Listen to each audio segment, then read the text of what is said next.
In a time of universal deceit,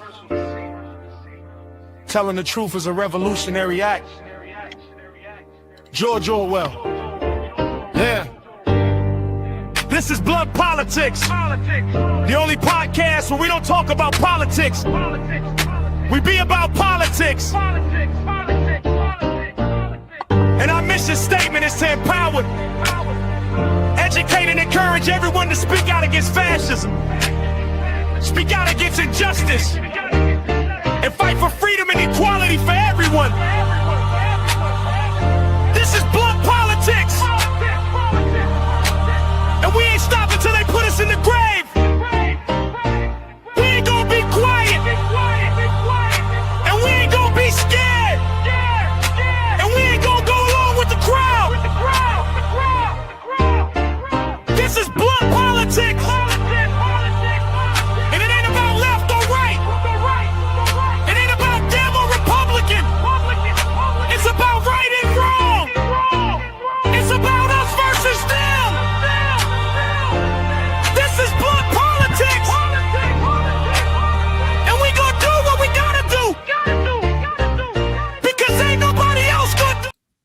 All right, let's go. What do you say, guys? Or should I say, hola, hola, hola.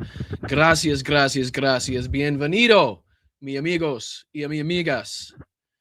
Welcome to Blunt Politics. How's everybody doing? First show back since the, the ridiculous and stupid performance by the Patriots, I will say, in the Super Bowl. Not only that, but the halftime show. So we got a lot to dive into. What do you say we say hi to the chat before we get into the topics of the day? How's everybody doing? What's going on, guys? Let's throw you on the screen. There you are. What's up, you handsome devils, you? What's going on, you? What's going on, Patui? Uh-oh, hold on. Mom's calling. Got to take Mom's call. Mom, you're now live on the air on Blunt Politics. How are you? Oh, sorry. That's okay. I was at the Senior Citizens Bingo. That's okay. How'd bingo go? Was it good? Oh, it was wonderful. I actually won. You did win? How much? I won a...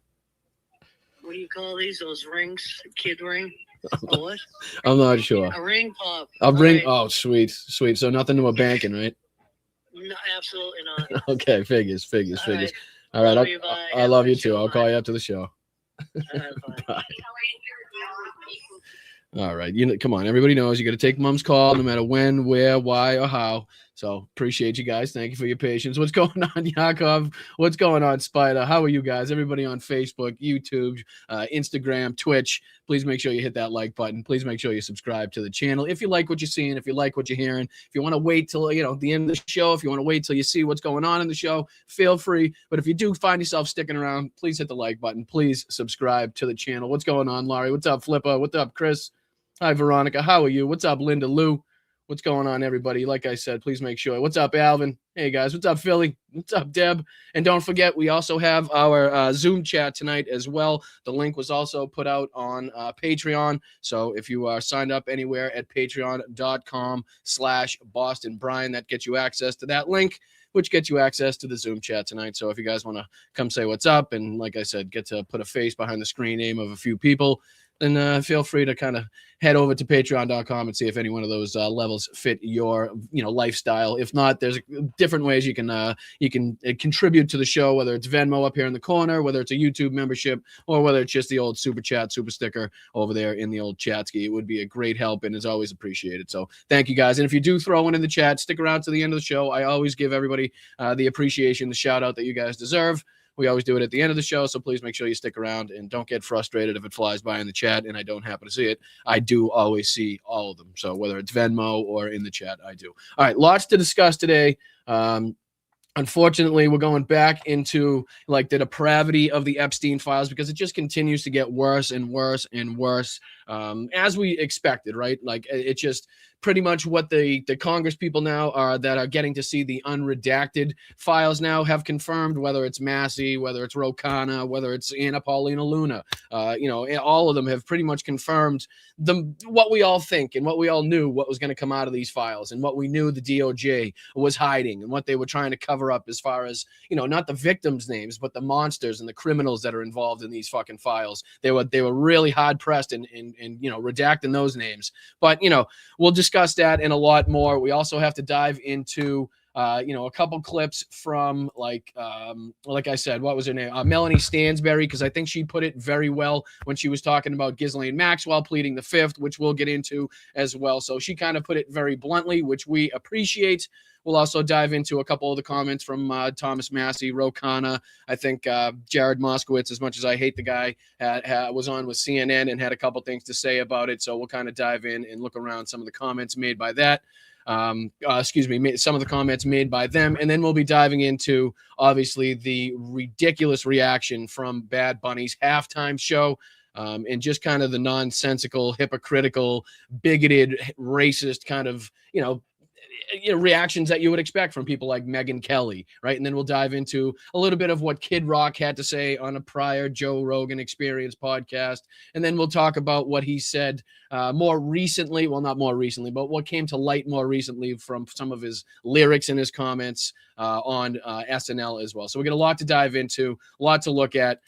So please hit that like button as we start off with a little bit of good news. I always try to start off, I usually, if there is any good news out there, try to start off with a little bit of good news. But let me throw this on your screen, because before we dive into the darkness there of the Epstein files and the reaction to it, I do want to just thank everybody once again for helping us get over 10,000 euro raised. So 10,381 euro raised now in our campaign in affiliation with Help 99 and the NAFO folks, the 69th Sniffing Brigade. So big shout out to both of those platforms, both of those communities, and anybody sharing this or has contributed to this. I mean, that's something, if I'm not mistaken, 10,381 euro has got to be somewhere around $13,000, $12,500 in between, something like that, depending on what the dollar's at right now. So, I mean, if you were to ask me that if a channel of this size in, what has it been? I think about a month exactly since we started this campaign, we're going to be able to raise nearly $13,000 for anything. You know what I mean? And then, you know what I mean? I don't know if I would have believed you. I really don't. So to have any impact, to have any contributions, to a good cause like this, and having it get to this, we're already at 50%, halfway there, 94 donations, halfway there. We're gonna fucking fly through the rest. I know we are, because we have some fabulous people out there that are more than willing to help. So thank you guys once again. Like I said, I just want to start off with a little bit of good news.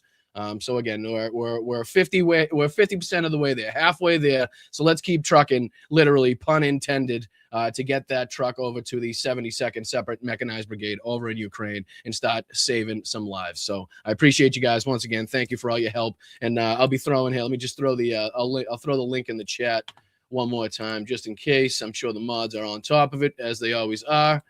But just in case, let me throw that in there for you guys, just in case anybody wants to share that out. If you got friends, family members, coworkers, people that live on your street that that have a Ukraine flag hanging outside, that might have a couple bucks to donate, that may want a patch, because depending on how much you donate, you can get different levels and different rewards and stuff like that. So again, I'm under no illusion that everybody's going to be able to donate to this, and thinking that everybody's in a financial position to just give away anything. It's not like that. I understand. So I always say, if you can just share this out, put it out on social media, you'll be doing just as much as anybody else that contributes to this. And I thank you just as much for it. So very much appreciated. But all right, let's dive into the first story that we'll be looking at that isn't good news, which is the fact that Ghislaine Maxwell did what everybody expected her to do and should be locked up in the deepest, darkest, fucking rotting pit of whatever is the worst prison that we have in the jurisdiction of our Bureau of Prisons. If she doesn't want to fucking talk, all right, feed her to the wolves and throw away the fucking bones,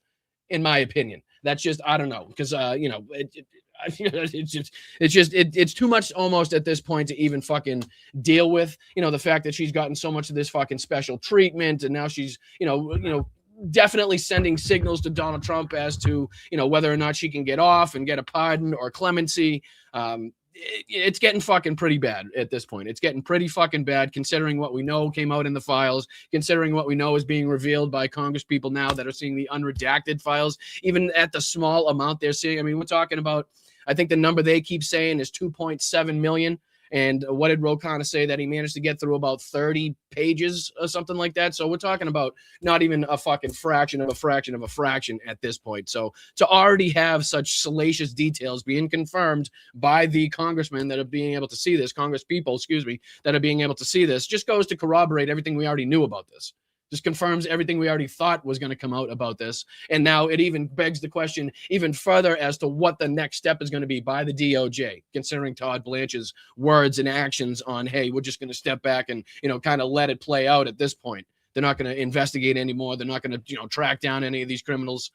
So this is just kind of a short recap of Ghislaine Maxwell pleading the fifth here. And then we'll go into, a couple of the clips from reactions to it, because like I said, Rep. Melanie Stansbury had a good kind of interview, had a good reaction to this, and kind of, like I said, put it very bluntly as to what was taking place between Ghislaine Maxwell, Donald Trump, and the rest of these fucking sycophants that are covering this up. So we'll dive into that after this, but I just want to dive into this CNN real quick just to kind of get the overall picture of what took place. So here we go. Please hit that like button. Again, I'm Boston Bryant. This is Blunt Politics. I'd really appreciate it if you could subscribe to the channel. At the very least, hit that thumbs up. Goes a long way in showing YouTube that you guys care and are engaged in what's happening. So I appreciate you guys. Let's go. The Republican chairman of the House Oversight Committee, James Comer, has emerged from that hearing and informed all of us that Ghislaine Maxwell has decided to take the Fifth Amendment and refuse to answer any questions. Listen to what he's saying. Ready? This As fucking expected, chump. Ghislaine Maxwell took the fifth and refused to answer any questions. This is obviously very disappointing. We had many Yeah, good. questions. Put her in a dark hole somewhere with no sunlight. That where the fucking food has to be passed underneath the fucking door slit. So anything even substantial couldn't be even on the fucking plate if they wanted it to be. It has to be all soup and fucking peas and mushy fucking everything to fit underneath the slide underneath that door, to fit through that slit. Throw it in the darkest, deepest hole that we possibly have, again, within the jurisdiction of the Federal Bureau of Prisons. If she doesn't want to fucking help, if she wants to go for the clemency and she's trying to help Donald Trump and the people that are actively involved in all this, then fucking feed her to the wolves, baby. To ask about the crimes she and Epstein committed, as well as questions about potential co-conspirators. We sincerely want to get to the truth to the American people and justice for the survivors. That's what this is. Oh shit. Never once have you done anything that would make me for a moment believe that you have any justice or accountability in mind other than just protecting the dear leader, protecting the Führer, who is Donald Trump, by, again, just allowing this process to happen and allowing, the communications that are happening behind the scenes between Ghislaine, with Todd Blanche and the DOJ at the instructions and the behest of Donald Trump just play out behind the scenes. And we're just gonna roll with the punches, I guess. It's disappointing, but what are we going to do, right? We'll bring in the Clintons and maybe that'll be a sideshow that you guys can fucking watch and everybody can forget about Ghislaine and her puppy dogs and her cushy little fucking prison that she's at in Texas now. But yeah, there are, like I said, there were a few different other people talking about this. Let me see because this was the reaction from, again, Rep. Melanie Stansbury. And she says this morning, Ghislaine Maxwell blanket pled the fifth during her deposition in the Epstein case. What's the message? She seems to be making it clear to Donald Trump that he can buy her silence with clemency. And again, there are a few parts of this. This is about 4.5 minutes long. We'll kind of skip around. If not, watch the whole thing because, again, this was a fabulous use of time behind the camera and time in front of the microphone at a moment where we need people to continue to speak up like this. So I just want to play this to get everybody affiliated with what we're talking about here. 9th, we are just walking out of the deposition with Ghislaine Maxwell after the House Oversight Committee has subpoenaed Ms. Maxwell to speak to the committee in our ongoing bipartisan investigation into the crimes of Jeffrey Epstein and to hold those accountable who have not yet been investigated and convicted of those crimes. As was evidenced this morning, Ghislaine Maxwell did not provide information to the committee and instead invoked her blanket Fifth Amendment rights.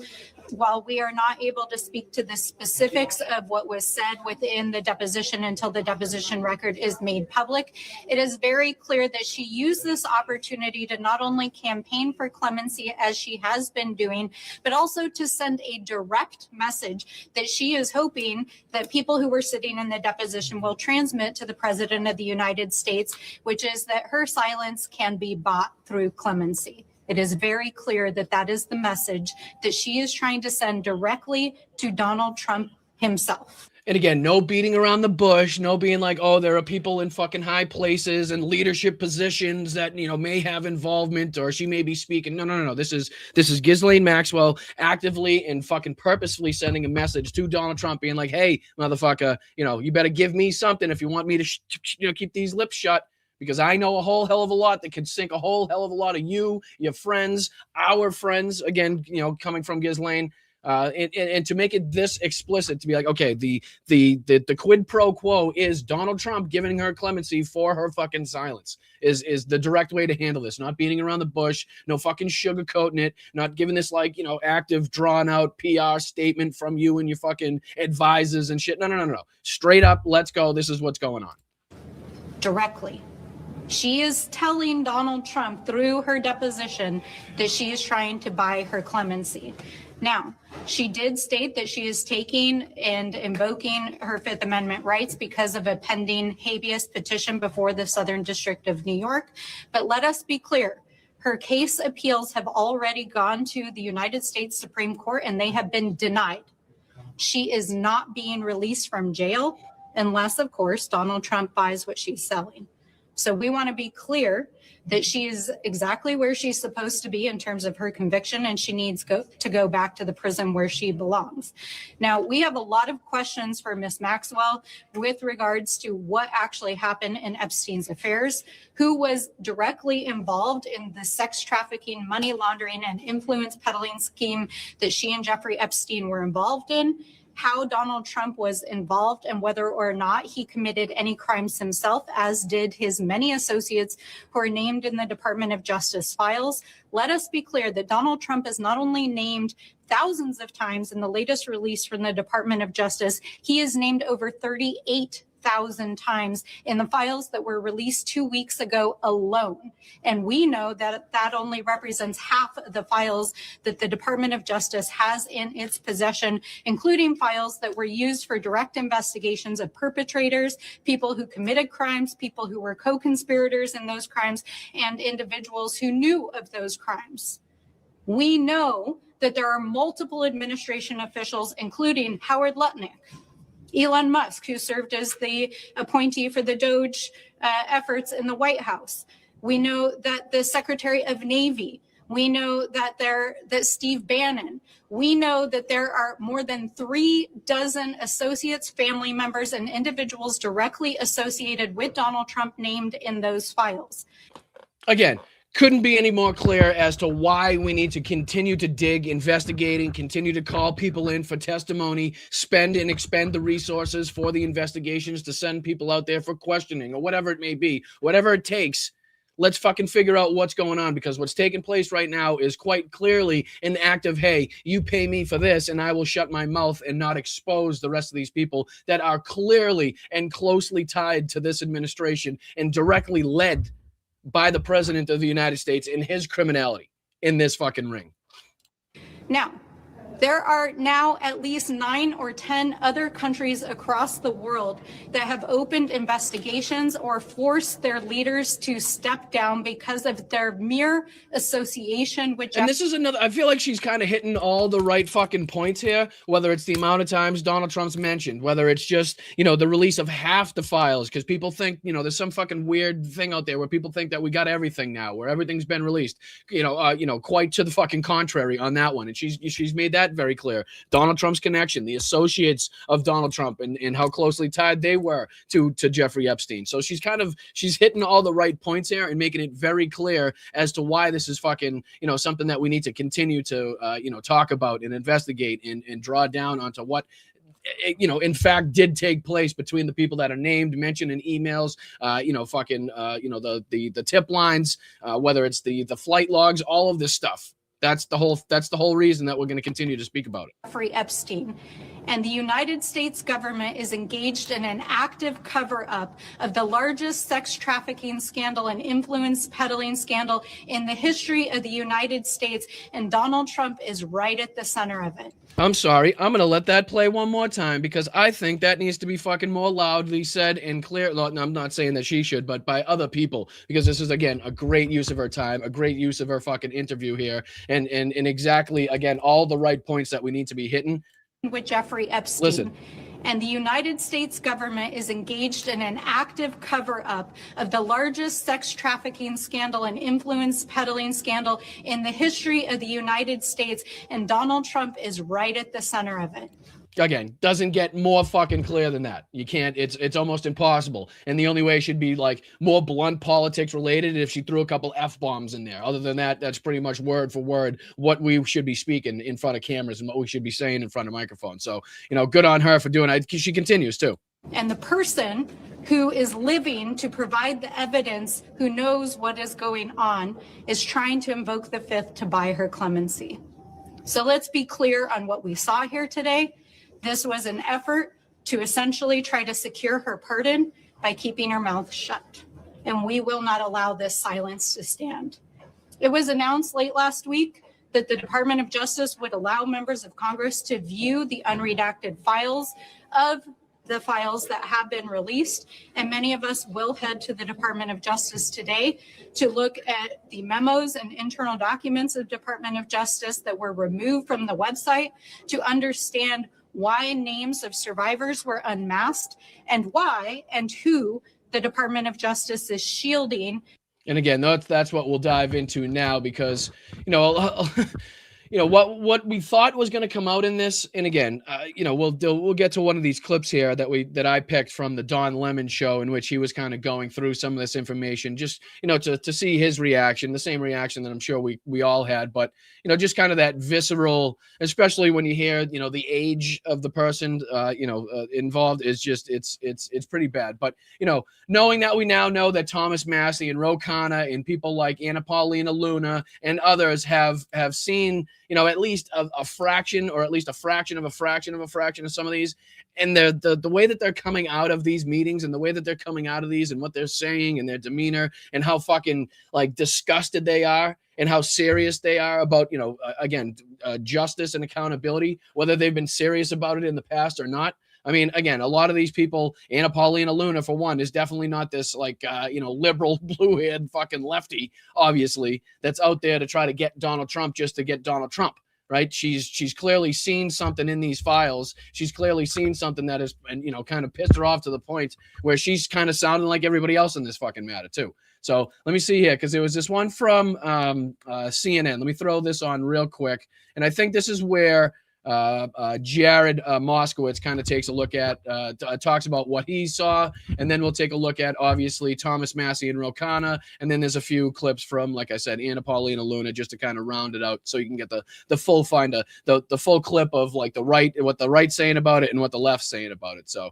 and then obviously that clip from Don Lemon. So, all right, let's dive into this one from CNN real quick. Again, they have Jared Moskowitz on to talk about what he's seen in the unredacted Epstein files at the DOJ. After the Justice Department made millions of unredacted records, about convicted sex offender Jeffrey Epstein. And sorry that the audio is poor. I don't know why. He's on scene, obviously, and just for some reason we have better equipment now here on Blunt Politics than CNN does, because they've been paying out too much in lawsuits to Donald Trump or sucking. I don't know what their fucking problem is, but the sound sucks, and I apologize. For certain members of Congress to view. No, today. I don't. Hold on. Let's make that clear. Let's make that very clear. I do not like Jared. I do not like Jared Moskowitz because he was the same guy that was okay and backed Matt Gaetz when Matt Gaetz his name was being thrown around as AG, right? Who's closely tied with, Pam Bondi and has worked closely with these people in Florida before. The same guy that is taking hundreds of thousands of dollars from the pro-Israel lobby, the same guy that denies the genocide in Gaza, right? And the list goes on. There's more things. I think he did, he fooled us. He did a great job of fooling us in his little performance that he did with Comer. And I'm not saying that every bit of his politics I disagree with. Of course not. I'm sure to a large extent we agree on a lot of things, but I think there's some overwhelming points that sticking points that I don't get over that I'm not going to excuse, and I'm going to continue to speak up against. You know what I mean? That's just, again, I do not care for the guy at all. I think he's a little weasel and a twerp to a large extent. Look no further than his little fucking, going on with PBD. He's a little, I think he's a camera whore, in my attention. He really, in my opinion, he really is. But again, that's not to say that, again, all of his politics are shit and that he hasn't, again, been effective in certain circumstances. Again, it's a very nuanced discussion in that, because, you know, there's just some really big sticking points, some really big red flags that I think we all should have a big problem getting over in some of the people that claim to represent us. You know what I mean? Here's what Representatives Thomas Massey and Ro Khanna said they saw. Right. Yeah. So again, Mark. So this is basically a double dose of people we don't care about coming out with information that is really important. You know what I mean? Do you get that? So we're kind of having to use this situation of Jake Crapper and, you know, his fucking nonsensical bullshit, you know, that, you know, we've kind of shunned him recently. And then also, you know, the teaming up with Jared Moskowitz. But the information is incredibly important that we need to dive into anybody that's seen these and is speaking about it, because we want to know everything that was withheld. We want to know everything that the DOJ didn't want us to see, was fucking, you know, fucking really working hard to redact things that shouldn't have been redacted. So again, I'm willing to utilize and listen to whoever's seeing these files and willing to speak about them, and we can, you know, save our you know, differences and discrepancies with other bits of politics for another, you know, for another moment in this. That's truly how I feel. Take a listen. What I saw that bothered me were the names of at least 6 men that have been redacted that are likely incriminated by their inclusion in these files. Our bigger concern is that there's still a lot that's redacted, even in what we're seeing. Yeah, and it's frustrating. Again, we'll play. I think there's a couple clips I've brought up from their press conference as well. But I mean, to go into just, I understand that, again, they're bringing up the whole possibility of lawsuits. You know, if they were to kind of expose the names in this, and they want to wait till they're on the floor so they have the proper, you know, security behind them with the laws that that you have afforded to you as a congressperson and stuff. So it's like, I understand, but at what point is it just like, fucking, let's let it loose, right? Let's fucking let it loose. Let's just try for these people to come after you about, you know, what you've seen. Again, if you've seen these 6 names and it's related to something that egregious, then let's, you know, on one hand, I understand it. And on the other hand, I just think we should just let it fly and go at it and be like, listen, you want to fucking try to sue me? Go ahead. Let's let all this information out in you know, depositions and discovery and stuff. Well, fucking, let's let it all out there, unredacted. You know what I mean? But you know, it's frustrating that you hear 6 names, but you can't hear them. But I'm assuming at some point coming, very fucking, you know, in the near future on the House floor, they'll come out with these names and you know, try, whether it's, I think Pam Bondi's supposed to be in there Wednesday, if I'm not mistaken. So maybe that's when they decide to kind of unleash the information that they know. I'm not sure, but that would be probably a good moment if that's, again, if that's what they decide to do. But all right, let's dive into this again. Here now joining us, Democratic Congressman Jared Moskowitz of Florida. He serves on the House Judiciary Committee. So, Congressman, you got a look at some of these files today. Now, the Epstein Files Transparency Act only allowed the Justice Department to withhold the personal information of the victims, the survivors, and material that would jeopardize active federal investigations. Did the redactions that you saw comply with the law? And tell us what you saw that concerned you. Well, thanks, Jake. Thanks for having me. First, let me say, obviously, we're all hoping for Savannah's mom's speedy return to her family. So first of all, you go into the Department of Justice today, you go to the 10th floor of a building. There's nobody who works on that floor. You go into a room with 4 computers. The system that they set up for us to view these documents has a 24-page handbook on how to use it. There's 2.7 million documents that you have to go through. There's no way to go through them unless you know what you're looking for by batch number. Try to match up the redacted document and look for it in an unredacted capacity. But first, let me say that today I saw a worldwide sex trafficking ring with people in other countries sourcing young children for Jeffrey Epstein, co-conspirators' names, men and women. And again, that's again, seemingly from what he's saying here, that's what he's gathered just by the fucking fraction of documents that he saw, the unredacted documents that he saw in the time that he was in there with the 4 computers. Right. I mean, that's just what he's getting from what I'm hearing, right? From the words that he's putting together. That's what I'm gathering, is that he saw today in these fucking unredacted files evidence of a worldwide sex trafficking ring, right? Perpetrated by the highest of profile people. and it was clear to him. So again, it's another way that what else is to come from what else they're going to go through and what hasn't come out yet in the unreleased files, right? That just goes to show you, like, what is that last fucking tranche, right? Or the last several tranches, considering how many are left. What are those going to expose? What do those contain? And I know there's bullshit fucking theories and rumors out there to suggest it's this or that or the other thing. But again, until you know for sure, or until people can tell you for sure, it could be anything at this point. It really could.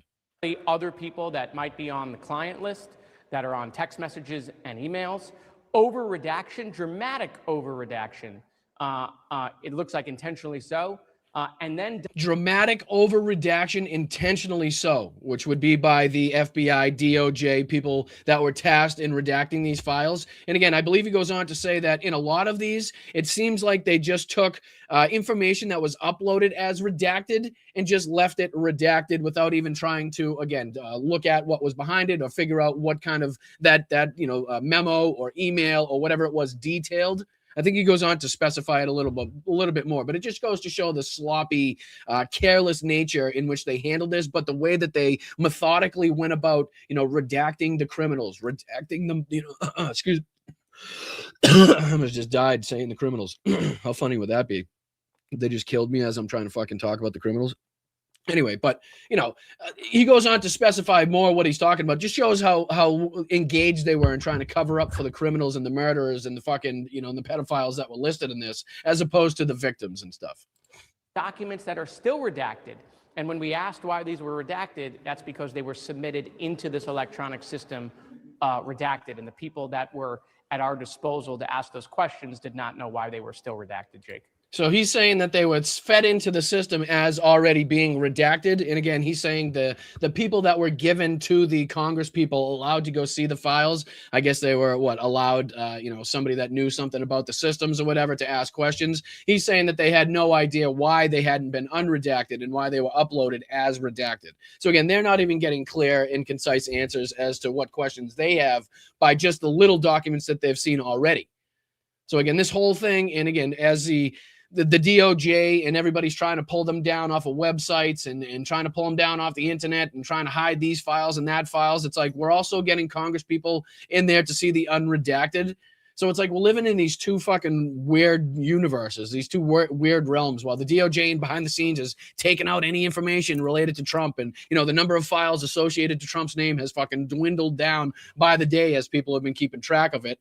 Meanwhile, we got people going in there and be like, all right, just from what I've seen today, it confirms the worldwide, involvement of people from all over for the procurement of underage girls for the sex parties. I mean, it's clear that's what's in these fucking files. And again, it gets even worse too, because let's just dive into a little bit of Thomas Massey and Rokan's little interview that they had on their way out of this. And then again, we'll go into what I believe is obviously the most egregious news to come out of this so far. But, we'll dive into that in due time. Let's see if we can put this on the screen and hear a little bit of this. Again, this is just a quick 47-second clip of this. And then we'll dive on to, again, Anna Paulina Luna's statements that she gave to, I believe, Midas Touch.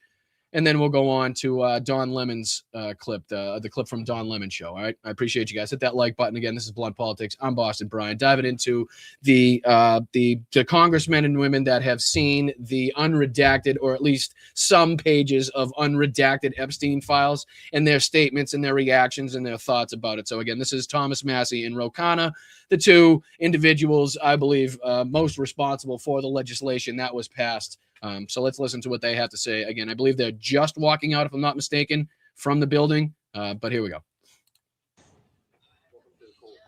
Yeah, sorry to keep you guys out here that long. Well, that was an interesting experience. It was. The user interface is a little clunky at first, but what I saw that bothered me were the names of at least 6 men that have been redacted that are likely incriminated by their inclusion in these files. Sorry, I know it's quiet, but it's Twitter, and Twitter sucks. You guys know it's a real quick clip, so just suffer through it. Sorry. So that's the first thing that I saw. It took some digging to find them. Then I'll let you talk about what you saw. Well, and we discussed that. I mean, there are 6 men, some of them with their photographs that have been redacted, and there's no explanation. 6 men with their photographs, some of them with their photographs. I'll get it, specific.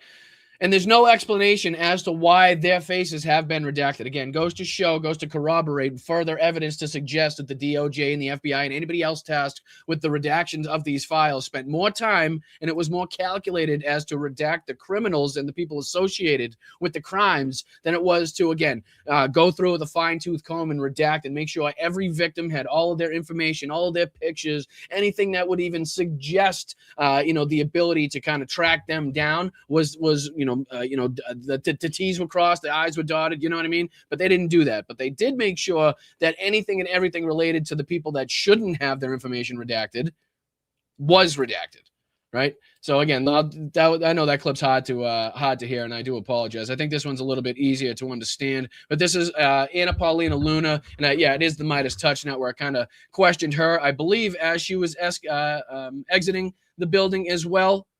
I forget where they were here, but this is her response to the Midas Touch Network, and they're kind of questioning about what she saw in these files. And I believe she's also questioned about Ghislaine Maxwell directly. So here, let's. This is the one about the Epstein files, and then I'll go on and we'll play the other one about Ghislaine Maxwell directly. So here's the first one.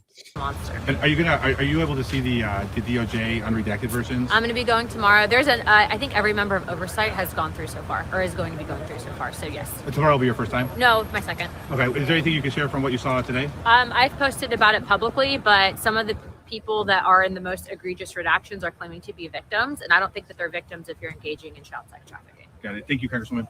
So again, further corroborating what Rogan was just saying. She said some of the people that had their information and names redacted are claiming to be victims, and you can't claim to be a victim as you're engaged in the crimes, right? So again, putting it in different terms, but pretty much corroborating and confirming the same thing that Rogan was just suggesting that he saw. So I don't know. It's kind of weird. Are they all seeing the same? They can't all be seeing the same files, because the way that Moskowitz kind of described it was like if you had a specific reference number or a case number, it seemed like you could look that up. So it would be near impossible for the people that have seen it to all be looking up the same things. But it may be, to some extent, they were all kind of they went over a prominent document that was featured with the information that they're talking about now. It's about the only thing that I can think of. But she had one more here talking about Ghislaine Maxwell as well. So we'll play this and then we'll dive on to Don Lemon's clip that he had talking about, again, one of the more disturbing aspects that we knew was to come out of these files. Congresswoman, real quick, you said that you do not support at all Ghislaine Maxwell getting any clemency for her testimony. And why is it important for her to be held accountable? Well, because according to the files that we all saw, she was engaged in the trafficking and also rape of young women and potentially children.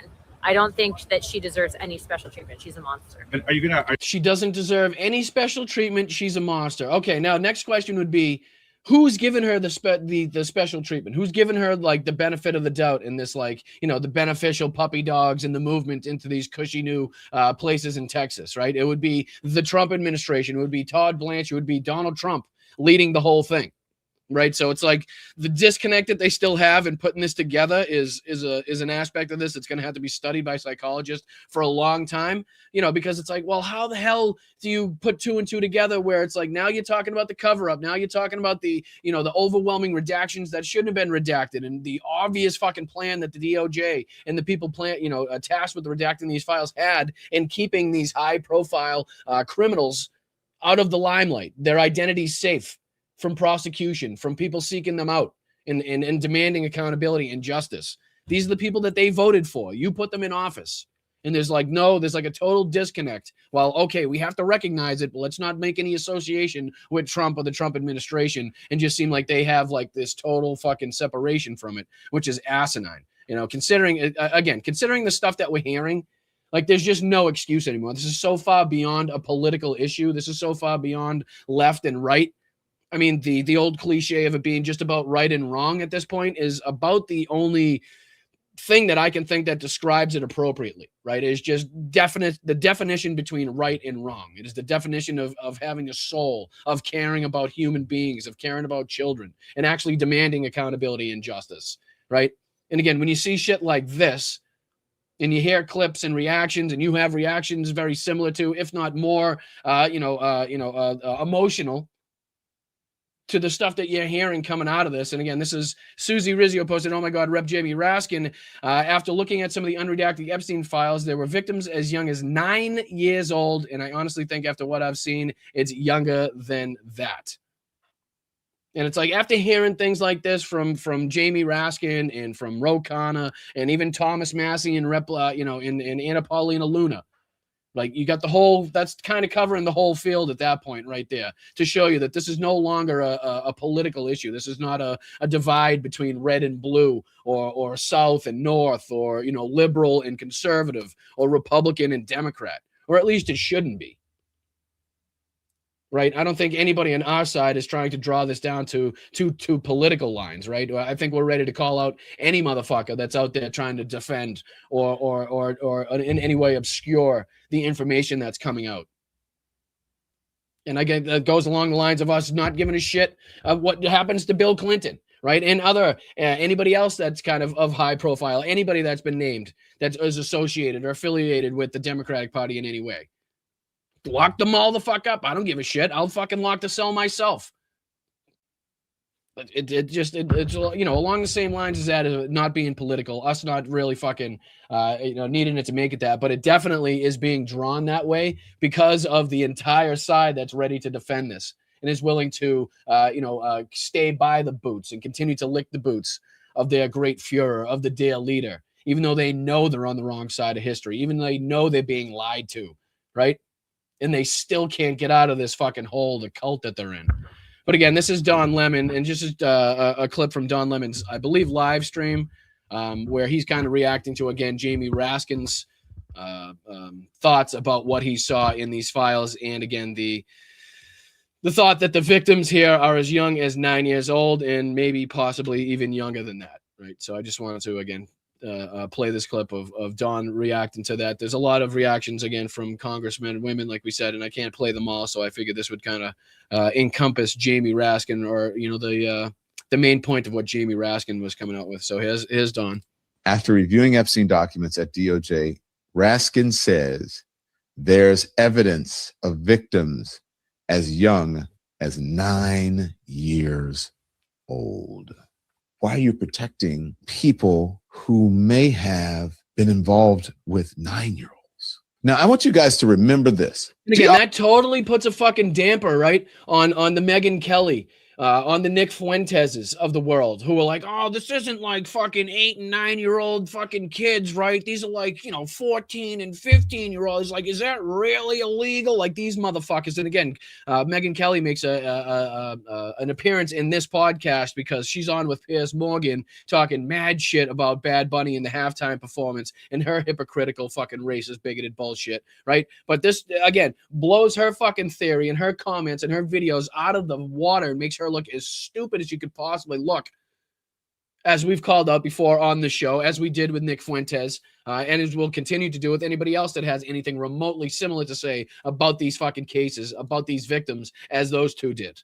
And I'm sure there's many more out there, right? But again, what are you going to say now, Megan? What are you going to say now, fucking Nick? Huh? Is this also going to, did 9-year-olds fall into the, like, oh, it's just like, they're like young adults type of shit. Like, shut the fuck up. I remember when they were saying, I never thought, I was told that he was not a pedophile, that he liked older people. You remember that? As for Epstein, I do know somebody very, very close to this case who is in a position to know virtually everything. And this person has told me that And I would just like to say, I did not know he played this. I did not know. I saw that people were talking about the clip. I felt it, appropriate for the reaction that he had to it. And I did not know, but good on him for playing this, because this is the exact thing that you should be calling him out on. And this is the exact thing that does blow up arguments just like this. And again, I'd like to add Nick Fuentes just in case he doesn't. Epstein, in this person's view, was not a pedophile, but that he was into the barely legal type. Like, he liked 15-year-old girls, that he wasn't into like 8-year-olds, but he liked the very young teen types. And that is what I believed, and that was what I reliably was told for many years. And it wasn't until we heard from Pam Bondi that they had tens of thousands of videos of alleged child sexual abuse material on his computer that for the first time I thought, oh, no, he was an actual pedophile. There's a difference between a 15-year-old and a 5-year-old. Now, come on, y'all. And then you get word today that they're 9 years old, at least that's according to Chad Pergram, again, who is indeed a Fox News reporter. So there would be no need to try to, you wouldn't think that Fox News would have any reason to gin this up. You know, just obviously falls in line with the disgusting shit that we knew was going to come out of this. You know, obviously is another reason why people should be fucking up in arms, demanding accountability, demanding investigations, demanding the DOJ and FBI get off their fucking lazy fat asses and do something about these people that still walk freely amongst us, right? That still fucking threaten and harass and intimidate these victims just by being out there amongst the fucking public, never knowing when they could possibly run into these people again. I mean, it's gross to think about. It really is. Oh yeah, this is another thing to go into, because another Rokana, bringing up Rokana in this aspect. Remember how we were talking about Sean Ryan yesterday, and how, you know, Sean Ryan, ex-CIA, ex-Navy SEAL, you know, former military intelligent guy that should be trained in the art of spycraft, tradecraft, in the art of, you know, defending against propaganda, and kind of how he's now starting to see the light, or at least came out with a video that made it seem like he was coming out of the smoke to see the light about the Epstein files and the lies that he's been told, and the lies that have been told by the Trump administration, the same people that he voted for, the same people in person that he had on his podcast, you know, the same people that he'd been telling people to vote for, now is all of a sudden waking up to the reality that he hasn't been told the truth, right? The let's go in and expose the Epstein files that they were talking about was really just let's go in and gain control over the Epstein files so that nobody can find out who's in them.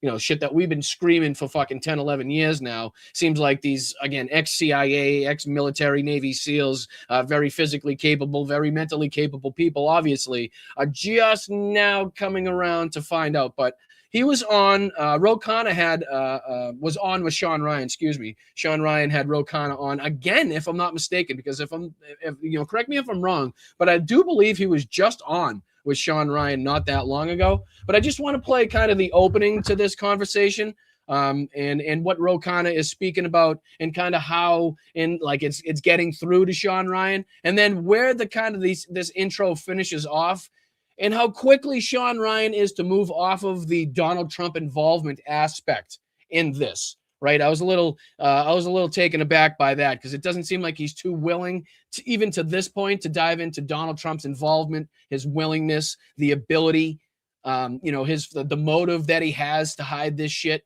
the associations that he has to the people involved, the involvement of the people now in his cabinet and around his administration. You know, Rokana tries to kind of tiptoe into it to a certain aspect, and Sean just kind of, you know, he either swats it away without even recognizing that he's doing it, or he makes an active, you know, mental move to not go into it. So let's see. I just want to dive into about, I think it's like a minute, 2 minutes of this, and then we'll move on to a Joe Rogan. We got Joe Rogan next, who's doing some serious covering for pedophiles and doing some damage control as far as the Epstein files concerned. And one of the most sickening fucking guests that he's had on yet, in the way that he speaks about women and the way that I think he calls it juicing deals. It's horrendous. It's disgusting. Joe does nothing to push back on it, and Too Lazy to Try does a very good video on it, so we'll be diving into that next. But here's Rokana on with Sean Ryan. I'm a little worried about copyright. I'm not sure how it goes with copyright and Sean Ryan show. So like I said, I'm only going to play the preview, the kind of intro to this, and then we can talk about the different chapters if we want, but I don't want to get hit with a copyright strike, so I'm going to pick and choose and be careful with this. All right, let's put this on the screen. Here's Sean Ryan with Rokana talking about the Epstein files and what's been going on lately. You ready to do this, Ro? Back in the hot seat. Dude, I can't believe you're back already. I mean, I didn't think that we'd get... I knew it. I didn't see any of this. I wanted to dive into this with you, but I knew he was on recently. It sounds like he was just on recently. I thought I saw some clips of that. This much out this fast. I came on your podcast, and then 2 weeks later, the Justice Department decides to release 50% of the files. So I figured maybe if I come back, they'll release the other 50%. Hopefully. Wow. I mean, You're my fourth interview this week. I've dug in as much as I can. Thank you for coming. I'm not an expert on this stuff. I'm trying to figure out what's real, what's not real. And Again, this whole trying to figure out what's real and what's not real, the same line that he had in the viral video that he posted to Twitter there, where he's calling this out to a certain aspect. Like, I can't, again, help but kind of associate that with Donald Trump's involvement directly. And he hasn't said as much. I'll, right hand up. He hasn't said that directly, but it's just hard for me not to, the way he hasn't, again, directly established Donald Trump's role in all this, the way that he kind of at the end of this, which is the part that I saw, tries to move on from Donald Trump's involvement, or a way that's at least what it looks like to me. And then his like, oh, I don't know what's real and what's not real. Well, I'm assuming it's all fucking real until proven otherwise. I think that's the way Donald Trump is involved in criminalities as far as sexual assault on children, as far as sexual assault on minors and women, as far as financial crimes, until proven otherwise, I think is the way that we have to roll in this situation, especially with what we've seen come out of it so far. It should be, the onus should be on them to prove their innocence. As far as being named 38,000, 40,000 times in this, then it's on you, motherfucker. You got to prove your innocence, because until then, you're guilty as a motherfucker. You're guilty as everybody else in this. That's my opinion. And sift through this shit. And I want to know, what do we do next? But so thanks for coming, Ro. I really appreciate it. And the last episode was awesome. I mean, I took a lot of heat for it. You probably did too. But I think this is, it's what needs to happen. We have I just want to say you're not a communist just because you have me on. We can talk to each other even if we don't agree, and we certainly can agree that pedophiles shouldn't be protected in America. That's right. Stuff has been worse than even I anticipated. I don't know what you thought. I couldn't believe some of the shit that I was seeing in there, and we're going to go into as much of that as you want and as I want today. But I wanted to open it up with a quote. Listen to this one. Who wrote this? Listen to this. Remember when we learned that our wealthiest and most powerful people were connected to a guy who ran a literal child sex trafficking ring? And then that guy died mysteriously in jail. And now we just don't talk about it. Who said it? Who said it in the chat? Who do you think? Give me your guesses in the chat. You guys remember that exact quote? Who said it? Who's he calling out right now? Let me in the chat with your guesses. Get them in there before I hit play, which I'm going to do in 3, 2, 1. Who wrote that? Our Vice President J.D. Vance. J.D. fucking Vance. J.D. Good job, Chris. Chris got it in there. Good job, brother. Good job in there. A few other people getting it in there. Nope, not 47, not Trump. Good job, Chris. I see you in there. I recognize you, brother. Yep, J.D. Vance. Remember when we learned that our wealthiest and most powerful people were connected to a guy who ran a literal child sex trafficking ring? And then the guy died mysteriously in jail. And now we just don't talk about it. And that was September 4th, 2021, by the now sitting Vice President of the United States, Jedediah Vance. That's who it was. Vance wrote that in September 4th, 21. Back when he used to be a populist. I knew him back then. What happened? I don't know. Look, I went to factory towns with J.D. Vance. He used to talk about why our jobs are going offshore, hollowing out of our factories. Tim Ryan, me, and J.D. were across small town America. And I thought, okay, I disagree with this guy, but he's got the same values, like stand up for ordinary Americans. And he sounded the alarm on the Epstein files, as did Donald Trump. I mean, they made this a huge thing. And I tweeted at him yesterday. Sometimes we go back and forth. And I said, JD, you talk about being a man. I think that's kind of, to a certain extent, Roe pandering to the crowd that he's speaking to, right? I'm not sure like how loudly and proudly Donald Trump was actually out there talking about the exposing of the Epstein files, right? I think he was kind of forced into it to a large extent because of the Dan Bonginos and the Kash Patels and the other idiots out there that were talking about getting to the bottom of this, that really now don't seem to give a shit at all about getting to the bottom of this. So he was kind of pressured into it to a large extent, knew his base wanted it, and may have kind of pandered to them to a certain extent. But as to how serious he was about actually releasing this, I think we're getting to see in reality right now it play out with the fucking cover up from this government, just how willing he is to relinquish the information in these files. So I think that's kind of Roe to a certain extent pandering to, again, the to an overwhelming extent right-wing crowd that certainly watches this podcast. You know what I mean? So probably a smart move. Probably, sucks for us to hear. Not sucks, but it's a little annoying to hear because we know it's not true. But probably a smart little thing to throw in there by Roe. Talk about let's have not diminish masculinity in America. To me, being a man means standing up and respecting Standing moms. up for what you believe in, no matter what the fucking consequences are. Seriously. That's what being a man is. Being a man is not keeping your fucking mouth shut because daddy's got a thumb on you. That's what this is. That's well, what's right happening. now, Daddy, who you voted for and put in office, has the thumb all over the Epstein files, right? And the thumb is covered in all fucking ink, and he's been redacting that whole shit and all the people involved in it and letting the information of the victims kind of slip through the cracks, right? And you just don't seem to get to the, like, he's almost there. Like, he's almost there, but he just, with along the lines of these other people, like Nate and fucking the rest of these idiots that have continuously called out Pam Bondi and Kash Patel and Dan Bongino, but have left Donald Trump out of the conversation.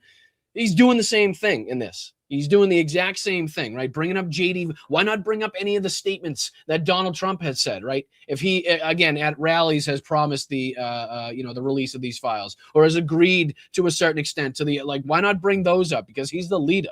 But he went after JD Vance. You see how they're always willing to take, like, at least that's one step up, I guess, from Pam Bondi. I guess that's one step up from Kash Patel and all these other people. So at least, we're kind of working our way up the chain now. Maybe at some point they'll kind of land on Donald Trump as being the fucking ringleader.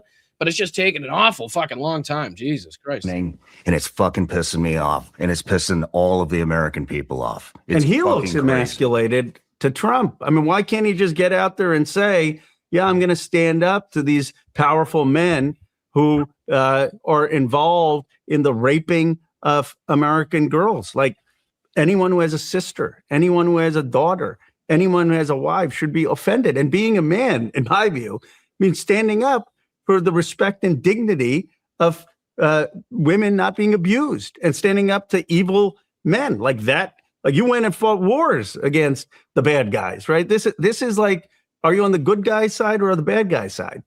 And I still hope, because I want what's right for survivors. I'm sure someone is going to show this to the vice president. I hope he remembers what he was like before he got into this position. All he has got to do is put out a statement, release all the files. Let's hold these people accountable and went to Epstein's Island. I don't know how hard it is. Looks like maybe he's had a change of opinion, unfortunately. But, before we get too far into this, it was really cool to introduce, to get you and So again, that's kind of the extent of what I wanted to show there. But you can see that Rogan tries to involve Trump there. He tries to throw Trump's name in there. He talks about how he kind of promised it early on. Talks about, again, the closeness, the association of JD Vance with the people, the high-profile people. So again, without really naming it, you can see that Sean doesn't want it to he goes on to talk about introducing him to one of his buddies and the work that they've done on Roblox, which is a kid's game that, again, has had a lot of issues with predators and different fucking sickos. And again, I think they're going to talk about how there's different aspects and you can replay school shootings and different egregious things that are taking place with that game. But he doesn't dive back into, again, the JD Vance connection, the Donald Trump connection, who has the most motive, who has the most ability. Like, that's just, isn't that like the investigatory work and where it should start? Like, okay, let's look at this. Let's look at the cover up. Who's in charge? Okay, that's the first. Wasn't that the first question? Wasn't that like, okay, who's in charge of it? Okay, Donald Trump's in charge of the whole thing. Okay, does he have motive? Does he have the ability? Does he have the fucking, the ability to wield pressure and power over these people? Like, okay, he's got all those things. All right, maybe we should look at him. But again, they can't bring themselves to do it. To again, the extent that would, again, satisfy their own needs and their own fucking desires for answers in this. It's like they're leaving themselves out in the wilderness by not wanting to look at the perpetrator, the person that has not only the most to lose, but the most involvement in this. And they're just like, walking around in the fog, like, this is so strange to me and how this could all be happening. And why is this happening? Like, look over there. Look at the guy with the orange hair and the orange face smiling behind the scenes while he covers up for his fucking rich buddies, right? Speaking of covering up for your rich buddies, or rich people covering up for rich buddies, probably a good segue into the old Joe Rogan damage control in defense over the pedophiles here in the Epstein files too. Because as we know, Joe has had a substantial amount of people that have been, listed in these files on his show. Not to mention Epstein's actual fucking private chef himself. But this one, I think, might take the cake. This one might actually be the sickest, might actually piss me off the most, the way that he speaks about this. And again, this is Too Lazy to Try's video. Credit where credit is due. 443,000 subscribers, released on February 4th there. So again, I just want to make sure we're giving credit where credit is due. So I just want to play a couple minutes of this and listen to the way that these people describe and are talking about this, and the way that Rogan doesn't push back on the language that's being used or the defenses that this guy's throwing up. And it's like, this guy's whole appearance, from what I've seen here, is like trying to excuse and trying to, smooth over the information that we've seen, is like not being that bad. And, maybe the laws around the world aren't the same around, as we have around here. And, you can't really control that type of stuff, right? Girls make deals a lot better. Like, that's what he's saying in this. It's fucking disgusting. Listen to this bullshit. We'll only listen to a little bit of it so you don't punch a hole in your wall at home. But let's dive into this. Again, Too Lazy to Try's video on Epstein and, on Rogan and his latest fucking disgusting guest. That's a very specific illicit desire to want underage people. Well, Again, underage people. What is an underage people? Like, what are underage people? Wouldn't it be a child? Like, isn't anybody underage considered a child? We're talking about kids here. Like, just even the phrasing of this right off the bat and trying to, like, soften the way it sounds, just make it a little less fucking harmful to the ears and people listening. These underage people. Like, no, fucking just in that right there goes to show the way that he thinks about this and the way that he's trying to approach this. And people have kind of recognized that he's a little bit unwilling recently to have his more like off the cuff type of comedian friends on for fear of what they might say and who they might offend when talking about this. So he's been bringing on these kind of like psychotic, robotic motherfuckers like Peter Thiel, sweating all over his microphones and shit, talking about the end of the human race or whatever the fuck. Again, I don't know who this bastard is, but he's definitely a bastard. How do you even find out that someone's into that? Well, I don't think that the majority or anything close to it of the women were technically, I think it was largely very young, barely legal, so to speak. But, and I know that there were cases of underage, but again, so you've seen the extent of all the files. So it sounds like this guy has somehow, even without the release of all of them, managed to go through and sift through and corroborate and confirm or deny all the information. And he's done the numbers and he has the numerical statistics to tell us that the overwhelming majority of these victims that were involved were of a certain age group. And that we shouldn't be worried about, again, the small sliver of, these kids that slip through the cracks. Like, this is how he's talking about this shit. And again, if anybody picks up in here, I'm paraphrasing what this asshole is saying. That's how egregious this shit is. It's ridiculous the way that he's even talking about this. And the fact that Rogan's not pushing back at all. And this just started, right? This just started this fucking little video. Check this out. I think most of it was just very, very young, but not. Who knows that? Who knows that? Who the fuck can say that? Who can confirm or deny how many, again, numerically speaking, were of this age, that age, underage, above age? Do you know? Have you seen the release of all the information, of all the people involved, of all the fucking allegations and victim statements, of everything? Or are we just, talking out of our ass and trying to, again, soften the blow a little bit and just make it sound like, oh, it's just a couple here and there. Other than that, it was just standard business practice around the world, which is, again, another thing that he tries to get it to sound like. Not like 20-year-old not girls, like 13 18-year-old girls. type thing. No, nine, you fucking pricks. Both of you bald-headed, thumb-looking motherfuckers. 9 years old. Again, you could stick these two bastards in the category with Megyn Kelly and Nick Fuentes. They're like, oh, okay, don't worry. They're only like 13 and 14. It's not that bad. You sick pricks. And then, remember, because this is an international enterprise and many of the clients are like, in countries that don't necessarily have the same norms about that that we do. Yes, they were stolen, they were kidnapped, they were recruited under false pretenses in those countries, right? It wasn't like, oh, hey, we went to these establishments that were already opened up and decided to fucking do this, that, or the other thing because the laws in there like allow for it. No, they were stolen, poached, shipped trafficked, hence the sex trafficking ring of this whole fucking thing, from those countries into a country where we do have fucking laws about that, and still used for the sex party, still used for the like to these fucking sick people to have their way, like, oh, Jesus Christ. You can very easily see someone getting involved in that just because girls juice deals. All right, so you can very easily see somebody getting involved in that. Again, we're talking about sex with underage children. Let me just remind you of what we're talking about here. You can see somebody getting involved in that very easily because of the way that women or girls juice deals, he says.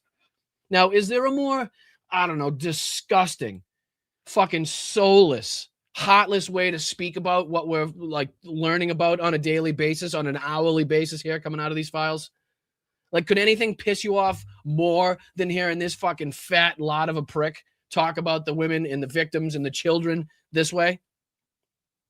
It's fucking... The Joe Rogan experience is just getting sad at this point. It feels like it's turned into a PR tool for the Epstein clients.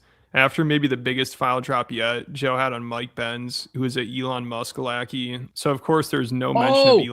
Wait a minute. Is this the guy that worked?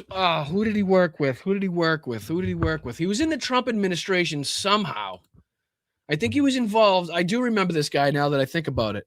I forget who he worked with, but I think he was in the Trump administration somehow. I'm not sure. Maybe he'll say something. I'm not sure.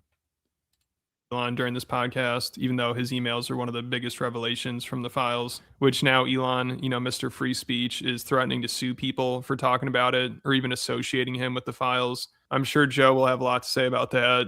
No, I mean, Rogan is cooked. People used to look forward to hearing him talk about stuff like this, but now he's way too connected to people involved with Epstein. So he has to ignore and downplay a lot of the information coming out. Also, a lot of his guests work for or are associated with people in the Epstein files as well. So he rarely hears an unbiased perspective on them. I mean, if he really wanted a good rundown of the recent file drop, he'd have on somebody like CoffeeZilla. Like, he's probably done the best reporting on it. And again, I'm pretty sure that's the exact video that we played on this show. So again, the video that this guy is saying that Rogan should be talking to, again, CoffeeZilla, is the exact video is the one that we played on this show. So we're doing a better job at guests in picking out the the content that we're going to see than Joe Rogan actually is doing, putting on his show, according to Too Lazy to Try. I appreciate it. He has no incentive to protect anybody. So he'd be the best person to hear from. But instead, Joe talked about the recent files with Mike Benz, who's part of the establishment. He worked for the government. He worked under Trump's first administration. I knew it. I knew that was him. What did he say? What was that? Marco Rubio, he said? Hold on. Mike Benz is a former U.S. State Department official from the first Trump administration who has become a prominent voice in the conservative movement, focusing on, as he describes it, the censorship industrial complex. Oh, he's one of those motherfuckers. Okay. So again, another person with direct ties to the Trump administration, direct ties with people in the Trump administration that are now actively going on to Joe Rogan's podcast to be like, it's not as bad as you think. Like, you know what I mean? They're only like 13, 14. And, you know how women kind of spice up the deal a little bit. You know the practices in and around Russia. They're really lackadaisical about that shit. So can we really even fault Jeffrey Epstein and the rest of these people that were engaged in this? Like, that's these are the people that are hired within the Trump administration. These are the people that are out there defending it. These are the people that Rogan have on now. Again, besides people that will actively call out the billionaires and the high profile idiots. He's scared to have them on, but he's more than willing to have the Peter Thiels and Epstein's cook and the rest of these motherfuckers on to downplay it. He panders to Elon Musk, so this guy is not an objective source at all when it comes to the Epstein files. And during this podcast, he spent a lot of time trying to downplay, but also almost justify the child sex trafficking allegations and convince people that it wasn't a blackmail operation, which Rogan barely pushed back on. Like, he used to say it's a pedo island with cameras everywhere. They have dirt on all these high-profile people. But now it's like, were they really underage girls? Is there a blackmail operation? And Jeffrey Epstein, for the past 3 years of their lives has been the best weekend they've ever had.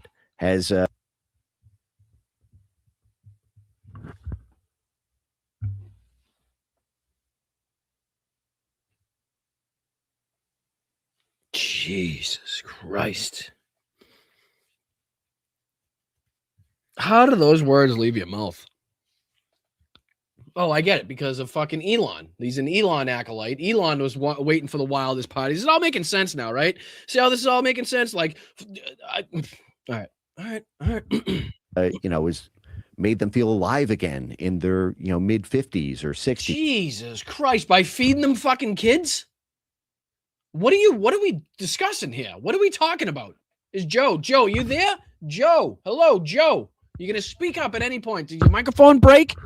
Are you going to just be like, hey, what the fuck are you saying on my show right now? How about your fucking beat feet, you sicko? Has opened all sorts of other deals for them. And this deal might work out. So I'm afraid that if I say no to Jeffrey Epstein on this deal, I'm not going to get an invite to the next party. Good. You should not want an invite to the next party. That should be the fucking golden ticket, should be not getting invited back to the next one. If you, for some reason, somehow were blindfolded, fucking ignorant, somehow found yourself, you were like, wow, this is fucked up. Like, this is not what don't go. You don't want to be back there. You don't. The whole point is to not be back there. That makes you a fucking, again, at least at some point, somewhat sane, being like, I'll never fucking, I don't want to deal with that guy. I don't want him in my life. I'll fucking report him to the authorities, and I never want to speak or hear about that motherfucker ever again. Or any of the people in there. Like, you don't want to be invited back. And this guy's like, wow, they'd be scared they weren't invited back to these parties. Like, yeah, that's the problem. That they got fucking a pleasure from this. Is that they were so fucking entranced in the financial aspects or the power that they got from the fucking connections that they didn't, they continued to fucking, go to these parties and shit. Like, that's the whole point. That's the whole point. Not going to be able to get laid again with the public eye. Okay, that's where we end that. Unreal, this guy. And again, Joe Rogan's lack of pushback, lack of saying anything else to be like, you're a fucking sick prick. Like, beyond literally kicking him off the show would be, there's nothing else Joe Rogan can do in that moment than just, put the microphone down, put the headset down, take a fucking walk, pal. Talking about, like, girls juicing the deals and shit. And I think he says it multiple times as well. It's horrendous. It really is fucking horrendous. But, we don't have to dive into too much of that. I think it's pretty obvious the pedo defense that Rogan has been on lately, and the people that he's had on the show, and just, again, how many people are tied to Joe Rogan as far as guest appearances that have been named and affiliated in the files. It's again, even this next one, even as we go on to, to talk about the Super Bowl, even as we go on to talk about the Bad Bunny halftime performance, which we're going to do so now. I know it's been a couple days, but this is the first show back and the first time we've had a chance to comment. Joe Rogan also makes an appearance on this one as well. He can't even get himself out of this conversation.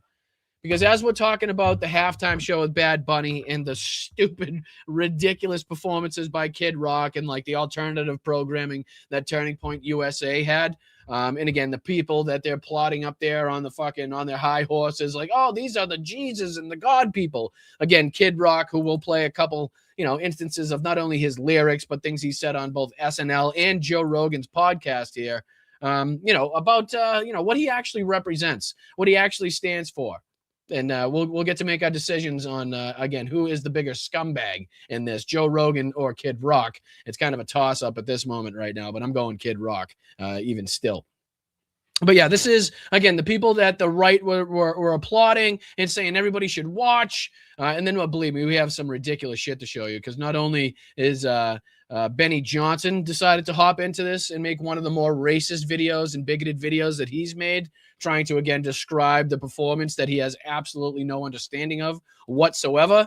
We also have Piers Morgan and Megyn Kelly to kind of round out the evening here for their bigoted racist views. And again, Piers Morgan, I got to give him props. I got to give him credit where credit is due, as I do. He had some pretty down-to-earth things to say about the halftime performance. So, again, before we go into Rogan and Kid Rock and what he said about Israel and Gaza, as far as like just disgusting statements that this asshole's made in the past, above and beyond his lyrics, above and beyond his, appearance on SNL and what he said about the Olsen twins, the Super Bowl. I should, as a good sports fan, I would like to congratulate all of the Seahawks fans out there. I would like to congratulate them and anybody else that was rooting for the Seahawks and against the Patriots. Again, in this instance, I really don't blame you for doing so, considering the people that were rooting for the Patriots in this instance. So again, don't blame you. But again, just making sure I want to congratulate all the Seahawks fans. The better team won the Super Bowl. I have to say it was an absolute shit show on the side of the Patriots, whether it was Drake May, whether it was Will Campbell.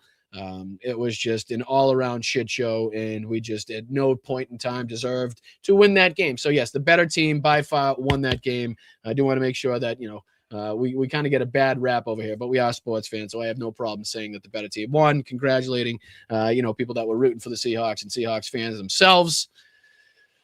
But again, there was some Christian Gonzalez had a really good game, to talk about a bright spot for the Patriots, on defense. He had a really good game, but, Will Campbell really shit the bed. Drake May really shit the bed, but not to get too deep into that and to talk more specifically about the halftime show, which made Republicans and conservatives absolutely lose their minds. And I'm going to be true to myself. I'll be honest. I'm not the biggest fan of live performances. Like in general, it has nothing to do with Bad Bunny. Like I just think it's very difficult to make a live performance sound great or sound like the recording did, obviously, especially when you're out dancing and you're moving and there's choreography and stuff. So again, that's kind of my only pushback. I'll start with a pushback was I don't think live performances to that extent sound as good as they could. But as far as the theatrics, as far as the showmanship, right, as far as the performance itself and the vibe that it had,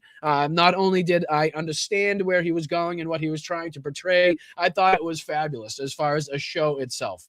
Now, I'm not going to pretend like I understood the words that he was saying. I'm not going to pretend like I'm a huge Bad Bunny fan or anything like that. But I do understand the importance of the moment. And again, all it took was looking at the reactions from different, Latino families, different families from Puerto Rico, different families that are in the United States, living in the continental United States, but have Puerto Rican heritage, right? It's just to see the emotion that they felt, to see how proud they were. Like it kind of drilled home the importance in the moment of it all. And it kind of showed you that even though you didn't have to understand what he was saying to again, understand the message, not only was it written big and bold behind him on the billboard, but again, the little details of, the sugar canes and the pariguas and, the tios playing dominoes and the women getting their nails done, to handing himself a Grammy as a young kid, to going into the New York bodegas and recognizing,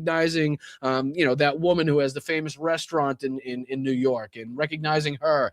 Like the whole thing, the whole production of it was fantastic, I have to say. And again, the importance, the moment of, not only combating what ICE has been doing and the message against, brown and black people lately, but also the incorporation and the history lesson that it gave people, to differentiate the United States of America between America, the continent, was also pretty enlightening to see people online figure out really fucking quickly when they put out stupid videos.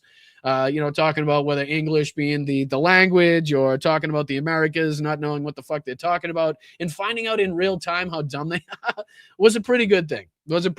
So I got to say, as far as we can throw out my critique of live performances, because again, that is kind of encompassing all live performances and has nothing to do with this specific show. So we can throw that out. And again, we'll go down and we'll drill down right to the theatrics, the performance, the message. Again, the whole thing was very enlightening and very empowering for a lot of fucking people. And I respect the message. It only takes a couple videos that you can find online of the emotional reactions from people all over the globe of seeing, somebody to represent them, somebody that looks like them, getting this moment in the halftime show, getting the eyes on and, sending out the message that he sent and recognizing all of the different Latin and Southern American countries. It was pretty cool to see. I got to say, it was a moment that, maybe you might have to watch once or twice to get all the different Easter eggs in there. There was a lot. I got to say, there was a lot to watch. And maybe I was kind of, obviously not in the best headspace as far as the way the game was going at the same same time. So, you know, there was a lot to go back. I've watched it a couple times, and you go back and you pick up on different things, and you see, the different Latino performance artists and the boxers, and you see Jessica Alba in the back, and Nicki Minaj, and the different people that were important to the Latino community. It was pretty special. It was pretty well done. The houses and the way they represented them perfectly, as far as the way they look in Puerto Rico. What else? Again, the bodegas in New York City, and just the way he traveled through it. It was well done. It was well done. And again, for anybody that thinks you have to kind of understand everything that he was saying to understand the moment, the importance of the moment, is just a kind of missing the message a lot and not recognizing what's happening on the streets and the impact that obviously the Super Bowl, the halftime show, and the millions and millions of people that were watching it can have. So again, I just want to make sure that we're giving credit where credit is due, and I want to be true and real to what I thought. Obviously, throwing away my whole sound aspect. It's awesome while you're at. I love concerts and going there. That's one thing. But if I was to choose a live concert, over a recorded fucking song or something like that, I don't think I would. But yeah, absolutely. Damon says it was very well produced. It was very well produced and well done. So. But again, the way that it fucking set a firestorm off on the right is what we'll be kind of talking about here, and the people that they decided to kind of hold up on a pedestal, as opposed to Bad Bunny and the message that he was bringing of kind of unity and love and inclusivity. Those messages and America being fucking together. All of the things that the message in the halftime show encompassed there. But no, they decided to go with Kid Rock, and they decided to go with. I don't even think they could name the whole lineup. I really don't. I don't think if you asked Kid Rock who the people that performed at the show were, he'd know the names of the people. I just don't. But this is, again, we're going to go through just a couple things that Kid Rock has said in the past. And again, this is the people that the people on the right are throwing up on a pedestal and saying, hey, you know what? This is the good Christian, God-fearing man that should be listened to, as opposed to that non-American, even though he's Puerto Rican, guy that's going to be doing the halftime show. So listen to this. This is him on Joe Rogan. This is what he had to say about Israel and Gaza and what he would do if he was in charge. The only wars we won were the ones we were the most brutal mother on the planet, which I don't disagree with what Israel's doing. It's like they should just go in there and be like, you know what? We want our hostages back. If we don't have them back, clock starts now. In 24 hours, we're going to start bombing and killing civilians, 30, 40,000 a time. So you civilians better pack up and get these and you go against Hamas. You go against them. Again, just a short example, a quick example of just some of the many egregious and dumb and ridiculous things that this guy said in the past. And this one just talking about, just generally and just casually taking out 30, 40,000 civilians at a time, bombing civilian infrastructure, wiping out, an entire population, but no pushback from Joe. Don't worry about it, Joe. No need for you to push back in that moment. And again, if that wasn't bad enough, there was this moment that he had, I believe this is in 2001 on SNL. This is a moment that he had that people have been talking about ever since he was propped up again as this good Christian person. Listen to this. The Olsen twins. Why is every guy in America waiting for these chicks to turn 18? I mean, you know what I say? There's grass on the field. Play ball! Mm-hmm. Okay. Yep. That's the guy that the right looks up to. That's the guy that the right praises and thought everybody should be watching during the halftime show, as opposed to Bad Bunny. And again, people are also talking about a song that he had, I believe, also in 2001 with the lyrics talking about, statutory and mandatory, just a real fucking low life, just a real loser. A real degenerate guy who, again, was lip syncing during his halftime show. Couldn't even get that right. Couldn't even get enough air in his lungs to continue and finish his whole song without having to drop the mic all the way down to his knees to be like, okay, and then get back to singing. So yeah, it was a debacle on all fronts, and I think he was actually so pissed off that he had to. I forget what he said he was going to do. He was on with like Fox or Sean Hannity and said he was going to perform in his living room to prove that he wasn't lip syncing or something stupid. I don't know if he put that video out, but that's how pissed off he was about the reaction to his nonsensical fucking halftime show. And again, talking about reactions and nonsensical reactions to halftime show. Benny Johnson had one of the more bigoted and racist ones that I've seen. And again, we'll just play a quick portion of this without having to get too deeply involved into it, because check this out. All right, let's remember where we are. We're right at about 5 minutes, right? Let's check out Benny Johnson's page. Check this out right here, right? Can you see this? Look at the videos that he's got up just since the Super Bowl and about the Super Bowl. So he's got this one. He's got TPUSA just humiliated the NFL. TPUSA killed the NFL. The ratings are in. He's got this one over here. Bad Bunny deletes his accounts after Super Bowl humiliation. NFL fans revolt after footage inside Super Bowl shows Bad Bunny failure. Black Americans are pissed at the NFL. Bad Bunny. I mean, that's what, 7 videos? 1, 2, 5 videos already he's done. And you know what he does? Is he just reuses all of the same tweets. I shit you not. This first video that says we won, he's got about, you can just make out up top in his thing, he's got about 37 tweets picked out of just different MAGA assholes saying racist shit online, and then he just goes through it, and he quite clearly turns that into somehow 5 different videos. I don't know how he does it. I would be ashamed. I would be absolutely ashamed to do that many videos using the same exact content with the same exact rhetoric. Like, I have a ton of videos I never put out because I don't like them to begin with, and I don't think they're of value or good enough to put out. But these people, they just turn everything into monetization, right? Unreal. And he's still going. There's another Roger Goodell one above me. Sources inside NFL reveal panic over TPUSA. Here's another one 6 minutes ago. NFL under federal investigation for X-rated Bad Bunny halftime show. Get the fuck out of here.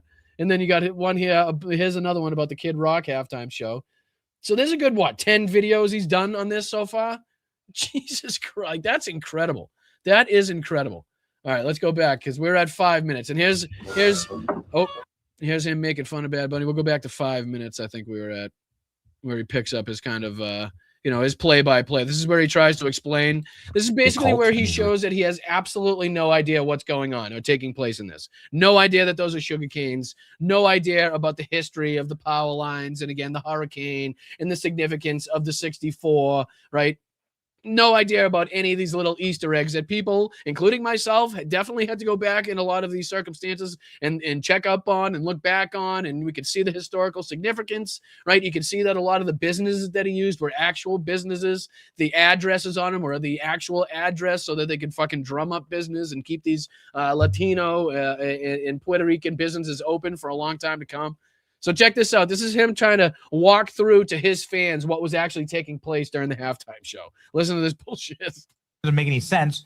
Our music sounded like garbage. All of the music sounded like trash. But this is because Jay-Z. So they weren't even happy with the white chick singing in English. They would just it was all around to them. Forget if it was a white lady singing in English. They had a problem with that as well. He is a big fan of the occult and these rituals. And that's what this was. Look at this filthy third world aesthetic. Look how gross this is.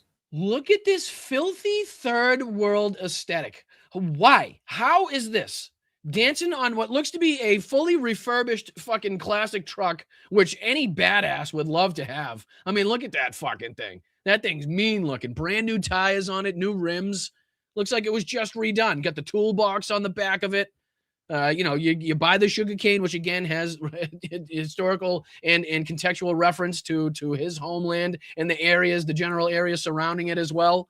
I mean, so not knowing, I can understand how this would be really confusing to you. But again, it doesn't take that much to be like, oh yeah, no, it makes a lot of sense actually, considering his heritage, where he's from, what he's trying to represent. Makes total sense. No, like a tire factory. Yeah, tire. You can see all those tire factories out there in the sugar canes. Typical place to put a tire factory. I mean, who doesn't open tire factories and sugar canes? And a bunch of so family friendly, like a tire factory. And I'm sorry. So how often have we talked about the halftime show not being family friendly? Are they going to do this every single year? Like the shorts were too short. This was too that. Oh, the kissed. Oh my God, the two guys, they were hugging and kissing and stuff. Oh, Jesus Christ. Like, stop clutching your pearls and shut the hell up. Because on the other hand, the other videos you're making are defending pedophiles. So you obviously can't be that fucking like disgusted by it. Like, you obviously, there's a fine line in the sand that you have, and that's well, like, in the future. Like, we haven't even reached that because you're defending pedophiles while also being like, oh my God, they're showing skin. They got skin showing. bunch of fruit stands, bunch of dirty fruit stands, bunch of dirty like EBT bodegas. You know what's funny? He doesn't understand that that's like in this, like he's representing, those are the representing in New York City and stuff. So he's basically shitting on New York City. And he doesn't know that. I don't think he knows that. Like, I think he thinks that like whole thing was supposed to be portrayed inside of Puerto Rico itself. But what I've seen is it was kind of like a journey, and again inside the the representation inside of New York and in the bodegas and stuff, right? But he doesn't know that. Benny doesn't understand any of this shit. But he goes on to try to figure out to try to talk like he does. It's like that was what it was. Like, this is why everyone was like, "What the hell is this?" Bad Bunny wiped out his Instagram. And again, this whole look at all the things he's got open up top here. Must be about 20 of them. So these are the exact same ones that he has opened and will talk about in all of the rest of those other videos. Every single one of them. Wiped it out. It's gone. Look at that. Bad Bunny wiped his page. It's gone. The performance was so bad, he deleted himself from the internet to avoid being bullied. Yeah. I'm sure that's exactly what happened. I think some people have speculated like he does this when like an album is coming or he's dropping something big. I don't know. I haven't heard any update as to the real reasoning, but it's definitely getting people talking even more than they were talking before. So again, even if it's just a PR move, seems to be working because you're talking about it, Benny. Total chud victory. That's right. No way he switched up on the day after his performance. Regrets already. Totally not suspicious behavior after all. Clearly massive humiliation ritual, self-deportation from Instagram. Album mode, some people are saying. Okay, got it. Everyone's so excited for the new album. So that one snuck in there. You see, he did a bad job. You did a bad job. See, he got one that has a Ukraine flag on it and says album mode. And again, this is people speculating that, and again, I'll put my right hand up again, not a Bad Bunny fan, but I've seen speculation as to he does certain things like this to kind of gin up talk and stuff when he has an album coming or a big release or something like that. I'm not sure, but that's kind of what people are talking about. That's kind of been the speculation, but somehow he let this one sneak through. The producers let this one sneak through of someone kind of, establishing that it's not this conspiracy laden fucking bullshit that Benny's talking about. And he played it on the show. I love it. And then he has to cover for it. Like, oh yeah. He makes a dumb face.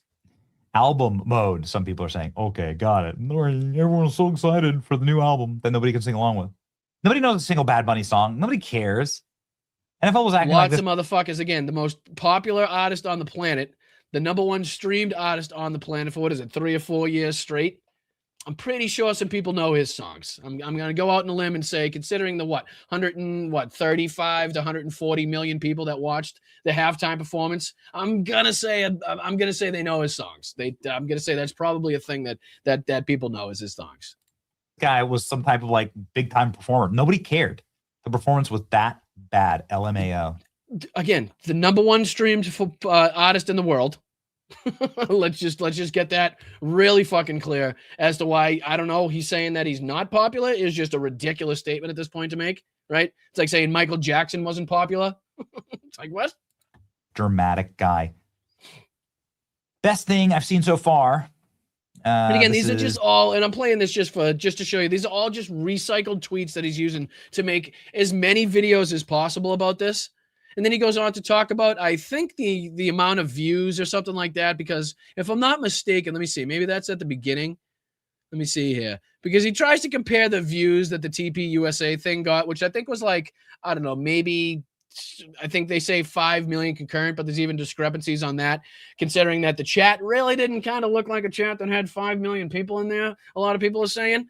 But yeah, he's trying to get it across that they had 5. But what he doesn't know is that, if you go to Bad Bunny's page here on the, on YouTube, where the actual halftime performance is posted right now, as of this moment, it's got 58,122,616 views. And again, that's above and beyond, I believe, the 135 to 140 million people that watched it live. So again, he's gonna in some of those videos, he tries to compare the numbers from the TP USA event, which it had something like 19 when he was talking about it, something like 19 million views on YouTube, which a shitload of those were people hate watching and people trying to figure out like how much of a disaster it really was. And then the people watching the halftime show really were watching and enjoying the halftime show for the most part, right? So even the comparisons that he's making don't make any sense. But yeah, this is, and I'm not sure if this is because it says NFL and Bad Bunny. So I don't know if this is his YouTube page or if it's just like a conjunction with the NFL. But this says NFL Mundo NFL and NFL Brazil.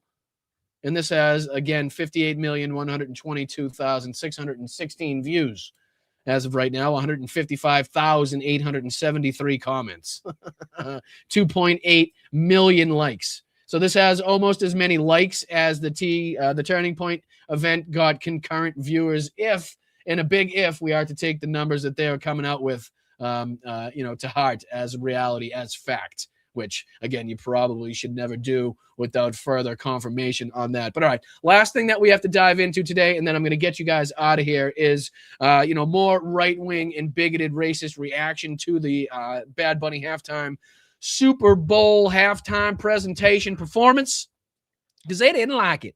They thought it was way too Spanish. It was non-American. I did not like it. I didn't like the thrusting with the hips. Like, we're going back to Elvis times now. Like, we're going back to the fucking 50s where it's like, oh, he's thrusting his hips way too aggressively. We can't put that on the television. You're going to have to fix the bunny ears and put the fucking static in the middle if he's going to keep doing that. I ain't know why he's thrusting like that on the television. Like, yeah, no, it's dancing. Welcome to 2026. How you doing? It's like, what are you going to do?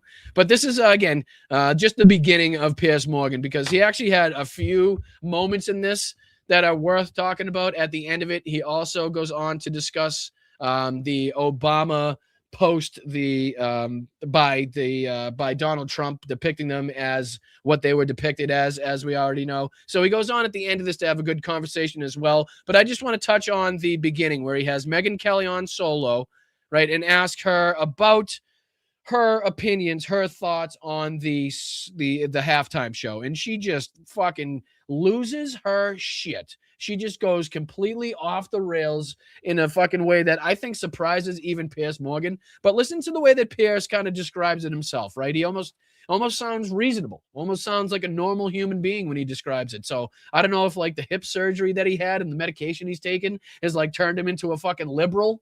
But he seems a little bit more apt to call out the lies and the bullshit with ICE, the lies and the bullshit with the Epstein files, and the lies and the bullshit coming out, in the hypocrisy coming from the right as far as the Bad Bunny performance is concerned. So just listen to this. This is a couple minutes, and then I'll get you guys out of here, maybe a couple minutes early today, and you can enjoy the rest of your day. Let's hit that like button if you it could be so kind.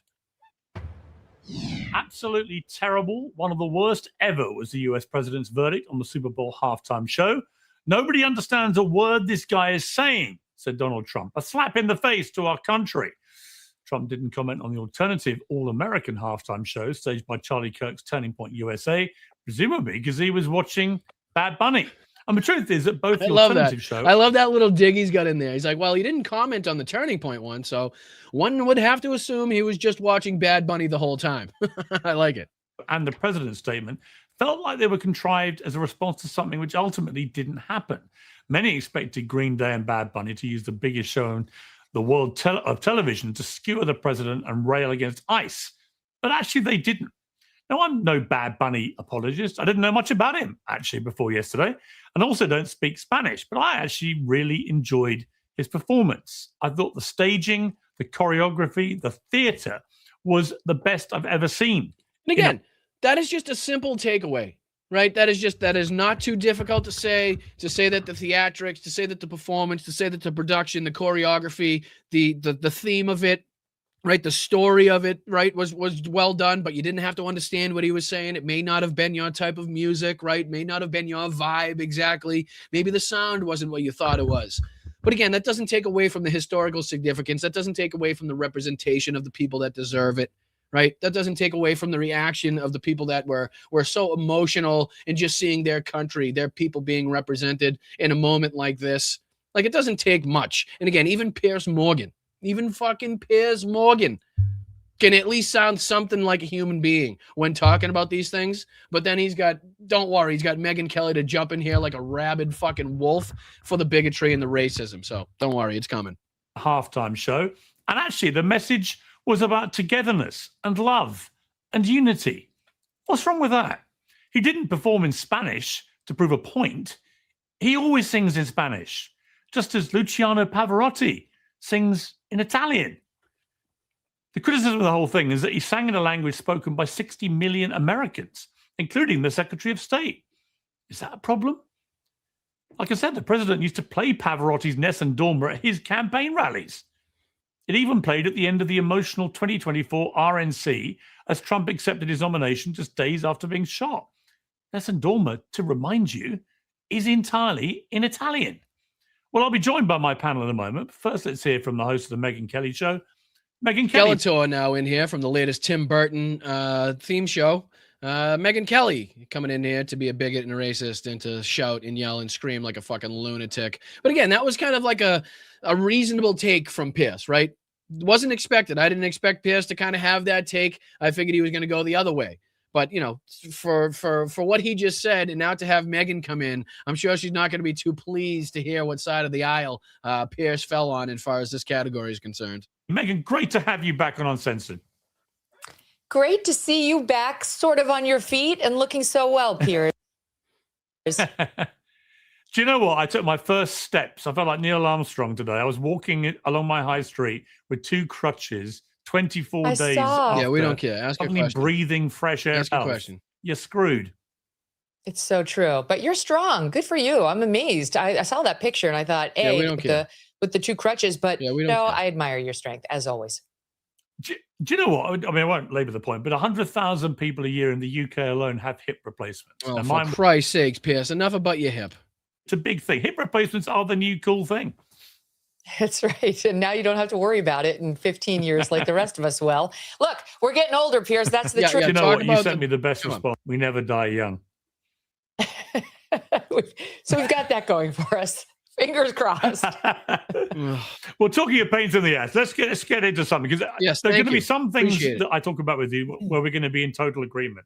But I'm going to start with something where I know we are totally in disagreement, and that is Bad Bunny. So I got up this morning and I watched it all without reading anything about it. I just thought, I want to watch this completely clean without anyone's view contaminating my brain cells. And I watched all 15 minutes of it. And I've watched every halftime show going back 30, 40 years. I thought as a piece of theater, it was the best I've seen. Just the most extraordinary kind of Broadway on steroids piece of theater. I also thought it wasn't remotely divisive politically in the end. His Grammys speech was, but his I think a lot of these people thought, and, you know, maybe even some fucking, you know, lefties included, thought it was going to be a much more overt political statement, you know, considering the, you know, the ice out and, you know, the some of the other statements that came from the Grammys. I think people were expecting, you know, Green Day being involved as well. You know, it just wasn't as blatant and overt and as, you know, woke as they thought it was going to be. So they kind of look like idiots on that aspect as well, because they're calling out something and now they kind of have to change their tune. They were kind of hoping for that like one specific moment in which, you know, whatever, something happened that they could call out and be like, oh, of course they had to do this. And of course they had to do that or say this, or, you know what I mean? There really wasn't that. It was just about general love, unity, togetherness, you know, not non-discrimination, like that whole thing, you know, culture and the history and, you know, the hurricane. And again, all of it together and combined was not, I don't think, what the right was expecting. So a lot of them have had to kind of change their tune. And as Megyn Kelly here exposes, it's not about the Spanish, right? It's not about him being Puerto Rican, even though it's the United States, you know, citizen. You know, it's not about the dancing, because they also have a problem with Green Day, as Megyn Kelly calls out several times in this clip. So again, white United States citizens that, you know, Megyn Kelly could actually recognize, that she wouldn't have to go and look through some fucking reviews to see if it was an actual territory, right? Green Day people, these people, she doesn't like them either, because they speak up against injustice. They speak up against Donald Trump. So it's not just about, you know, the color of your skin. It's not just about the Spanish. It's not just about, oh, we don't like Bad Bunny and his message against ICE. It's against anybody. They'll speak up and they don't want to watch anybody that doesn't agree with their point of view or goes against what Donald Trump has to say, as she exposes in this interview. I thought was actually a lot of things which I would have thought people on the conservative right would applaud. It was about love. A couple actually got married. for real in the middle of it. He was preaching about unity, not just the United States of America, but the wider America. What is the face for, Meg?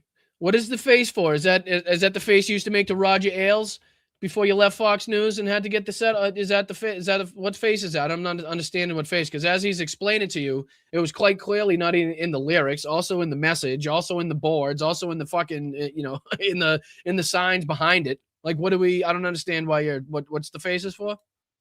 What was the problem, Megan? A certain male gesture is coming to mind, but I'm not sure I can do it on this show. No. What male gesture would that be? I'm kind of curious. To flipping somebody off? What are we talking about? It wasn't about what he was actually going to do during the middle of the Super Bowl performance. See? Now it's not about what he was about to do. Now it's not how he was going to use that time, because they thought it was going to be used for an overt political fucking reference, an overt political statement, like, again, the one he gave at the Grammys. What it wasn't used that way, as you heard Pierce talk about. But now they kind of have to switch. Well, it was never about what we thought I'm going to say about like a political statement. It was more about, let me go on to explain it here. About him. It's about him being chosen as the Super Bowl performer, somebody who's been an outspoken critic, of course, of the Trump administration and of America and our anti-immigrant policies. This is long before the current controversy over ICE. Right. He doesn't because want it's been a problem for a long time. Illegals deported from this country. Well, too bad, because the majority of Americans do want that and are Says not. Who? Says what fucking polling numbers? Says what fucking, what stat can you point to that still says to this day that the majority of people agree with your immigration stance, with your immigration policies? Because that's horseshit, considering what we've seen from the numbers of the American people, the numbers of American people on the streets fighting back and pushing back against this. It's clearly not the case. Shy about pushing for it, and that's why President Trump got elected. So he and his little buddies over at Green Day never miss a chance to. See? So it's not about the fucking the political message. It's not about the color of your skin. It's not about the Spanish. It's not about that. It's about the fact that she doesn't like your political message. She doesn't like your stance. She doesn't like that you speak up against the Trump administration, against injustice, and it happens to be the side that she represents. But if it was, again, Kid Rock, she'll go on to defend, even though he said incredibly disgusting and egregious things in the past. Fucking Coke magnate himself, Kid Rock. And she'll love that. She went on to talk about how Christ-like and Jesus-like and the country and Lord. And, she'll go on to talk about it. Bash the United States of America. He got selected because Jay-Z, for some reason, has got the choice over who performs at our Super Bowl, who's another problem. Don't even get me started on his friendship with Jeffrey Epstein. Why again, these people so willing to call out others in their involvement without going and looking at, did I vote for him for president? No, I don't think I voted for him, but I did vote for a guy for president who's also listed far more fucking times than anybody that's coming out of my mouth. Not to say that anybody that's listed shouldn't be fucking looked at to every extent they possibly could, and anybody that has involvement for whatever reason needs to be investigated.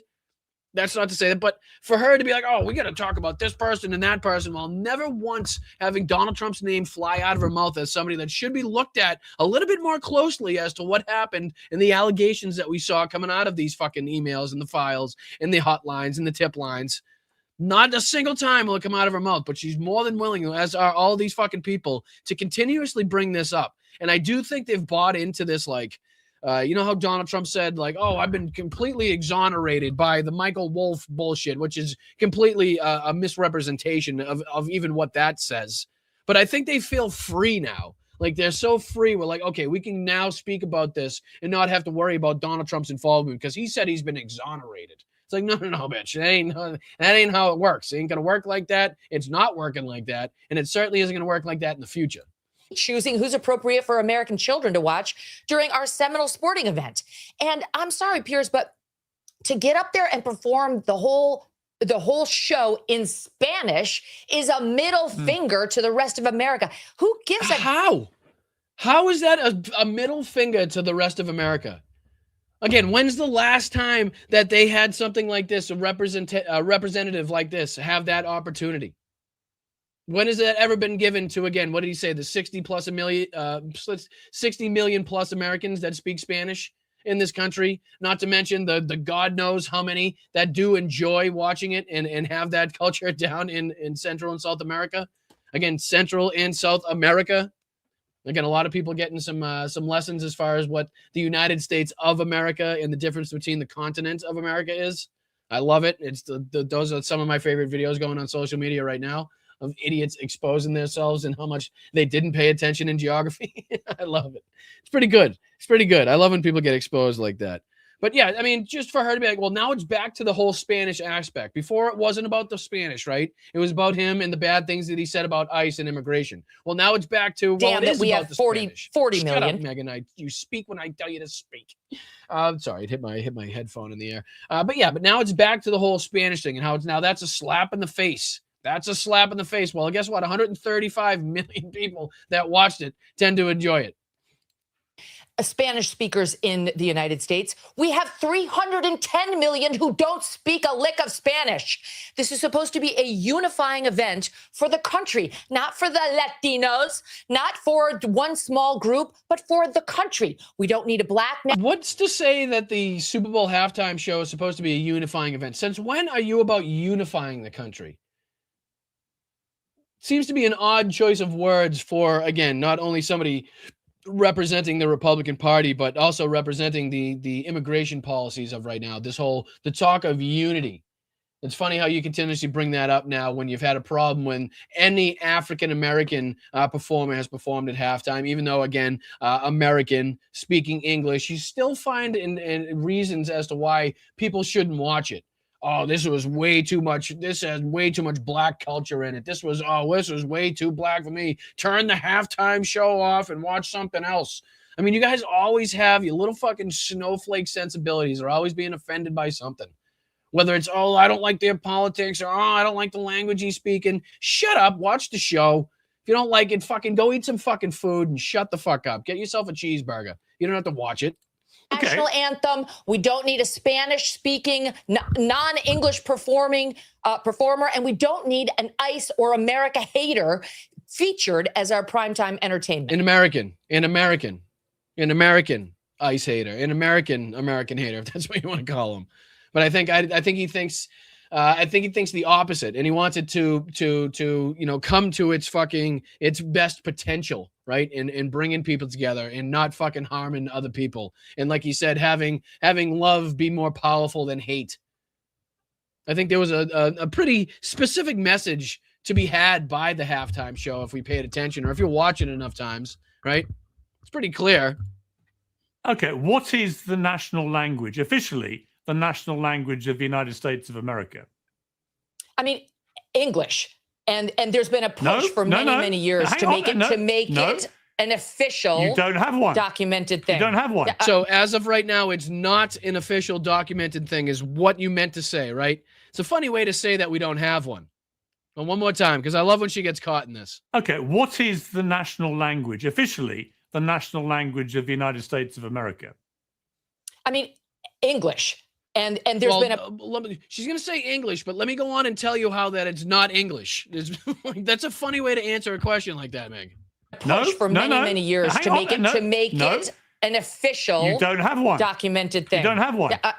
If you would have let me finish my comment, I would have pointed that out. Well, the first words that you said were English, which was incorrect. Been pushing to make it official. And it's funny that Piers Morgan from the other side of the fucking pond, right? I love that she just got fucking called out on Piers Morgan's show by a Brit, and she can't stand it. Look at that bitch face. Oh, man. Okay, right, so you're trying to make official. This attitude that hang on. She's pissed. Now she's pointing fingers. Finish my comment. Well, I would have pointed that out, but people have been pushing to make it official. Okay, right, so you're trying to make official. This attitude that you have right here is why you in Great Britain have lost your culture. You ceded your culture to a bunch of radical Muslims who came in and took over, and now it's gone. We're not allowing that here. She was mad for 1.5 seconds and brought it directly to Muslims. Like, that was the quickest shift that I've seen since the fucking start of the Indy 500. I don't like what that was 0.2. That was from 0 to 60 in less time than electric cars could do it today. The wash came over her face and she was like, I got to attack Muslims. He's from England, Muslims. I'm going after them. Straight to the racism. whether it's Hispanic, whether it's Muslim. It's not happening in the United States of America. That's why President Trump was elected. And whether it's Bad Bunny, who is American but refuses to speak English in his performances, or anybody else, Didn't we just, Megan, it was just about 2 seconds ago you were made to look like an asshole because Pierce established that there's really no necessity to it, right? Or requirement, or again, official language of the country for him to follow by. So you can kind of stick it up your ass, I guess, really, right? I mean, he's got a lot more streams, a lot more views, a lot more fans, a lot more fucking pull, and a lot more sway than you. So who the fuck cares what you have to say? And I know you could probably throw that back on me, but at least I'm on the right side of history, right? At least I'm not a nobody on the wrong side of history, which would be even worse. Have to keep the Super Bowl, which is a quintessential American event. Football, that kind of football, is ours. They call it American football. And the halftime show and everything around it needs to stay quintessentially American. Not Spanish, not Muslim, not anything other than good old-fashioned American apple pie. There should be a meatloaf, maybe some fried chicken, and an English-speaking performer. That's what the Super Bowl should be. Why don't you just toss them all in white hoods, big white robes? We'll throw a big burning cross on the 50-yard line, Megan. It'll be perfect. It'll be just what you want. We can have a bunch of those old pickup. We could actually probably continue to use the one that Bad Bunny had, right? You guys would probably love those old pickup trucks back in the down in the South there, right? Why don't you guys can control the next halftime show. Just tell us how big you want the cross, how much gasoline you need, and what size robe you want to wear, and we'll do the rest from there, Meg. How about that? Sound good? Okay, two things.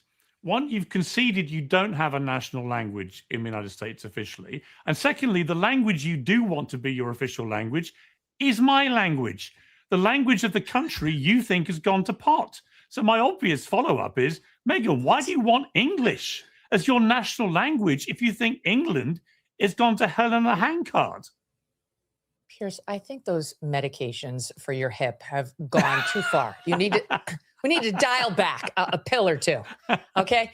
We want something that we can all understand. I don't think Bad Bunny used his appearance to bash America, but I can't be sure because I didn't see any subcaptions on his... Oh, because you're too ignorant. That's the whole point of this whole thing. You guys are so fucking ignorant that you don't even know. You're claiming something you don't even know took place. You don't understand the fucking historical significance of the fucking, the electrical poles. You don't understand the historical significance or the geographical significance of the sugar cane. You don't understand the fucking bodegas. You don't understand the pariquas, right? You don't understand the dominoes and the tios playing. You don't understand the child sleeping at the party. You don't understand the girls getting their nails done. You don't understand any of it, so it doesn't make sense to you. But again, it wouldn't be that difficult to inform yourself, to be like, oh, this makes total sense now. And again, we've had every single fucking halftime from now until eternity, right? Again, I think we can let this one go, right? I think we can let this one go and let the people that are having their moment, their time in the sun, have their time in the sun. Considering what's taking place on the streets of the United States today, it's very fitting right now that these people get a moment to recognize their culture, to recognize their heritage, and to celebrate it. In a moment where they're petrified, they're afraid to celebrate it on the street. So they're petrified to even leave their fucking homes without papers, without a passport, or even if they do have it, are scared to leave for fear that it's not going to mean anything and they will be fucking rounded up, sent away, and deported, regardless if they don't have a criminal record, regardless of how long they've been here, regardless of how long they've contributed to society, how many kids they've raised here. That's the whole fucking issue here. And that's the whole reason why you fucking bigoted morons have a problem with it. You can talk about it's the dancing, you can talk about it's the thrusting, but guess what? You just turn it into your mother and your father. Because that's exactly what they used to say about Elvis. And that's what everybody in the history of people has said since then. Oh, we don't like that music. You don't like the music that your parents like. Your parents don't like the music that you like to a large extent. I mean, it's just, that's kind of the way of the world to some aspect. I'm sure there's inconsistencies to that. And I'm sure you share a love for different things in some aspects. But I'm sure there's some things that you listen to that they're just not going to understand. You know what I mean? They just don't understand. Spanish But language. what about Pavarotti? They What about chose two Pavarotti? America haters. What about Pavarotti, who Donald Trump in 2016 in particular would use at every campaign rally? He's used it at the RNC, right, as a triumphant, tub-thumping anthem. Well, no, hang on. Not only Pavarotti. I've but been at lots of Pavarotti- Trump rallies. Pavarotti gets Yeah, but a hang on. song, maybe But two. he sings. But when he sings Nessun Dorma in Italian, I don't see you leaping up and down and going, I can't understand a word of it. You're probably I don't singing remember along. him being the Super Bowl halftime show, was he? No, but he is pointing out the blatant hypocrisy, right, in what you're saying, because you have a problem with one aspect of it, but you don't have a problem with another aspect of it, regardless of where it is, who it is, and how many people see it. You'd think if you were, based in your principles, you were fucking based in your what you believe, right? Based in your beliefs, that you would consistently think this at the same time, regardless of where it is, but you don't. And you guys have no consistent through line. You guys have no fucking consistent principles. You have no consistent beliefs, and it's all what's politically expedient for you at this moment in time. How can I either justify this, or how could I deflect from this, or how could I defend this, or how could I turn this around to a whataboutism, right? How can I get people to look the other way? That's the whole thing of this. How could I get people to hate this guy, which, clearly didn't give me a reason to make him want to hate, even though, we all wanted to boycott it for a specific reason. It just didn't happen. It just didn't happen. And they're all showing their asses now on social media. They're all showing their asses in these interviews and calling it out because they didn't fucking know what the hell was being said, and they had a fucking huge problem with it. But I'll let you guys go. Let's get into thanking some people. I appreciate you guys right on the dot. Look at that, 4:00 on the dot. It's almost like we've done this before. Let's get into thanking some people on Venmo. Then I'll thank everybody on YouTube. I'll get you guys out of here, and then I'll meet up with you guys later on tonight for the Zoom meeting. Thank you guys enough. Like I said, the link's already been posted to Patreon. So head over there, get the link, so you're all set up to go. If anybody has any trouble, just let me know, and we'll be sure to square it away for you. Make sure we get that. So thank you for the people over the last couple of days. So Nicole, Roger, Karen, Dame. Thank you to Christopher as well. Thank you to Peter, Linda, Thomas, Jenny Faye. Jenny Faye, I hope you're doing well. Again, hope you're recovering well. And if you need anything, you just let us know. Thank you to Roxanne and Claudia over the last couple of days. Just want to make sure we're giving everybody their shout outs and their highlights, their show of appreciation. Sassy! Let's go, Sassy. Way to start it off today. Appreciate you with the $5 super sticker. Thank you so much. Shout out to you. Thank you for being here. Thank you for supporting the channel. Goes a long way, and we very much appreciate it. Thank you, Nola, as well, right behind Sassy with the $2 contribution, $2 super sticker. Shout out to you. Appreciate you. Thank you so much. Bicycle Mike, what's up, big guy? I had my 3-month cancer car scan, fingers crossed. I'm going to say car scan? Oh, CAT scan. Excuse me. I had my 3-month cancer CAT scan. Fingers crossed. All right. Well, we're going to be right there with you, brother. We're hoping and wishing, sending good vibes, positive messages, healing vibes. We're right there, brother. Wishing you well. Thank you so much for your contributions. Thank you for being here. And again, fuck cancer. Thank you to Jordan. Have you read the new Cato study, Immigration Reducing U.S. Deficit Debt by $14 trillion. Without immigration, U.S. debt would now be $45 trillion. No, I'll have to take a look at that, but that's kind of what we expected, right? I mean, when you take away obvious jobs that Americans aren't willing to do, historically aren't wanting to do, and that are definitely necessary to the function of the country, and you start ripping those people out of those jobs, and you start, scaring people away from showing up to work, you start rounding them up and deporting them, it's obviously going to have a big fucking problem, a big effect on the way that we can produce things in this country, on the way that we can farm things in this country. Right, considering the way that the different industries use undocumented labor in order to keep the prices low, right? In order to keep a hand over their workers. So if anything happens as far as payment is concerned, if anything happens as far as treatment is concerned, right? They just make that phone call to the immigration services and they get them all rounded up. They get a whole new batch in there and they can mistreat them and keep them and pay them shit until they start squawking, until they start speaking up, and they can do the whole thing over and over again. But again, we all knew it was coming as far as what it was going to do to the economy, and we're starting to see it. So appreciate you, Jordan. Thank you for always being here. Thank you for your contributions again, dude. Very much appreciate it. Oh, you're back. Yeah, I appreciate that. Hates America. Didn't Bunny say God bless America? He did. He did say God bless America. He did. He also had other messages of unity. I forget now exactly what was written on the ball, but I mean, there was a multitude of different ways in which Piers Morgan brought up, different messages and different themes that he thought that Republicans, if they were to, again, espouse the things that they actually do espouse, or claim to espouse would fit right in with that. They would love the love and the marriage and the the aspects of unity and together. Like if that's what they claim to represent, which obviously we know they don't. And Pierce did a good job of pointing out that hypocrisy. They wouldn't have a problem with it. So again, thank you, Jordan, for pointing that out. I'm glad people in this community found out and were able to see that in the message. Thank you, Masha, as well. Thank you for the $2 super sticker. Always appreciate that. Shout out to you and the kitty.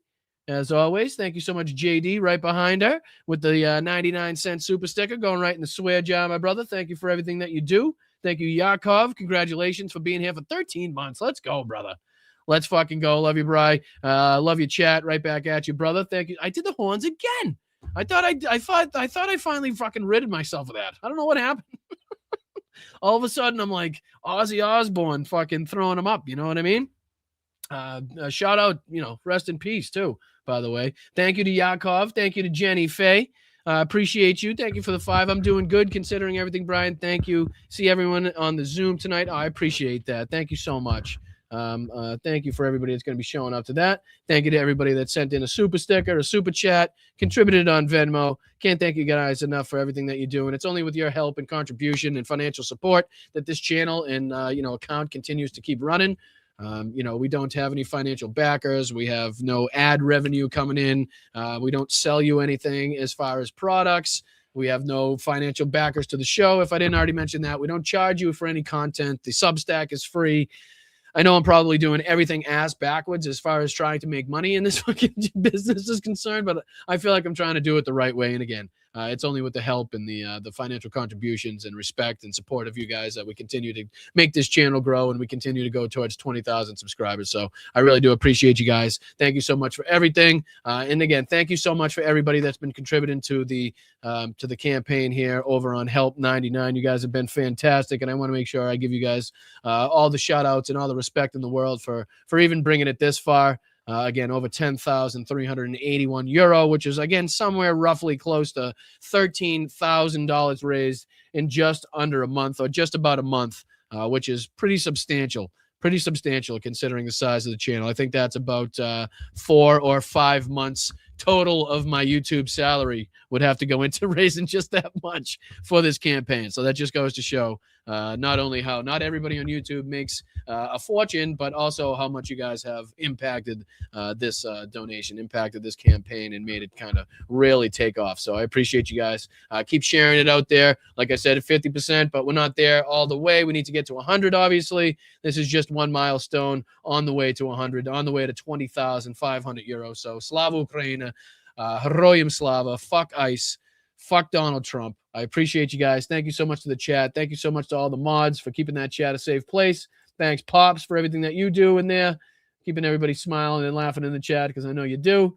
And I'll see you guys tomorrow for the doubleheader. We always have our early show on Wednesday. It's going to be 1 p.m. here on the East Coast. And then we got the 8:30 p.m.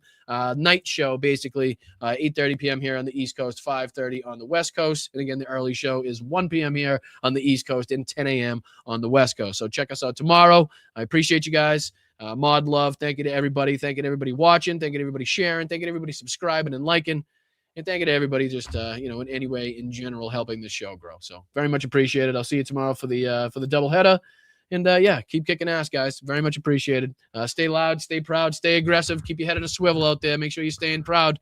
Make sure you're keeping yourself safe, though. All right. Make sure you got some exit routes planned. Make sure you're going out with some friends and family if you're going to be out there protesting in any way. Like I said, keep yourself safe because that's the most important part. All right. Thank you, guys. I'm Boston Brian. This is Blood Politics, and I'll see you tomorrow. Thanks. In a time of universal deceit, telling the truth is a revolutionary act. George. Be good though. It would be really good as if you didn't play the intro again, but I think it's an outro that you're typically supposed to play at the end of the show. One of these days it'll click. It'll click one of these days. The buttons behind. Anyways, I'm out of here. Bye.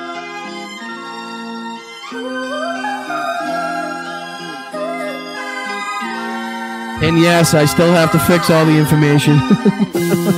None of the information is correct. None of the information is correct in this.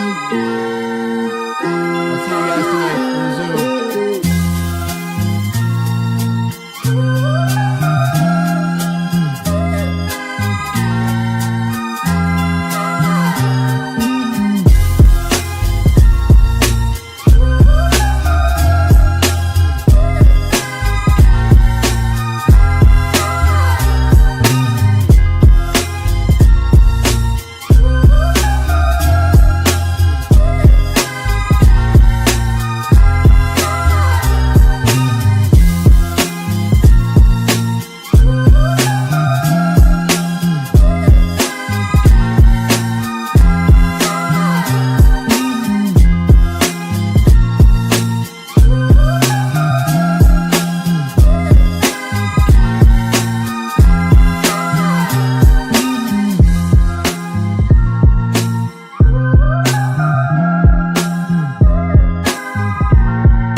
We're inviting Americans from all across the country to come. Here's a thought. Grow a sack, fill it with some balls.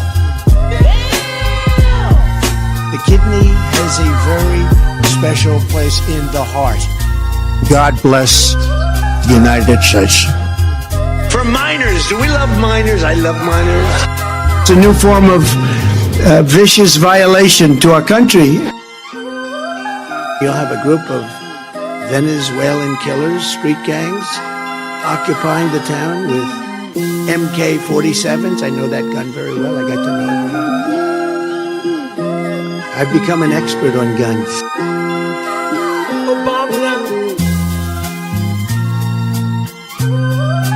He says rectum damn near killed him. What in the hell was that all about? I'm just in. I got a bowl of chocolate pudding in my underpants. I said mud. I said crud. You fall into some crud or something?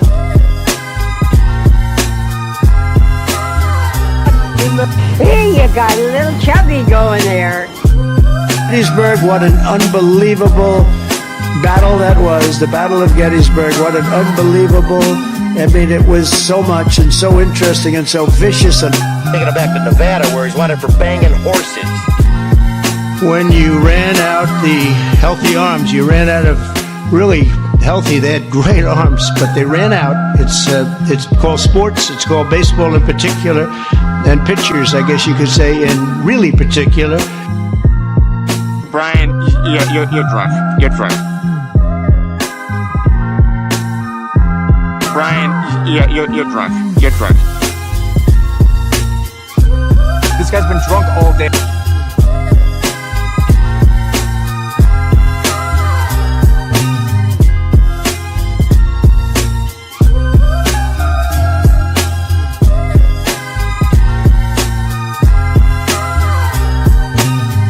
Call them dumps. Big, massive dumps.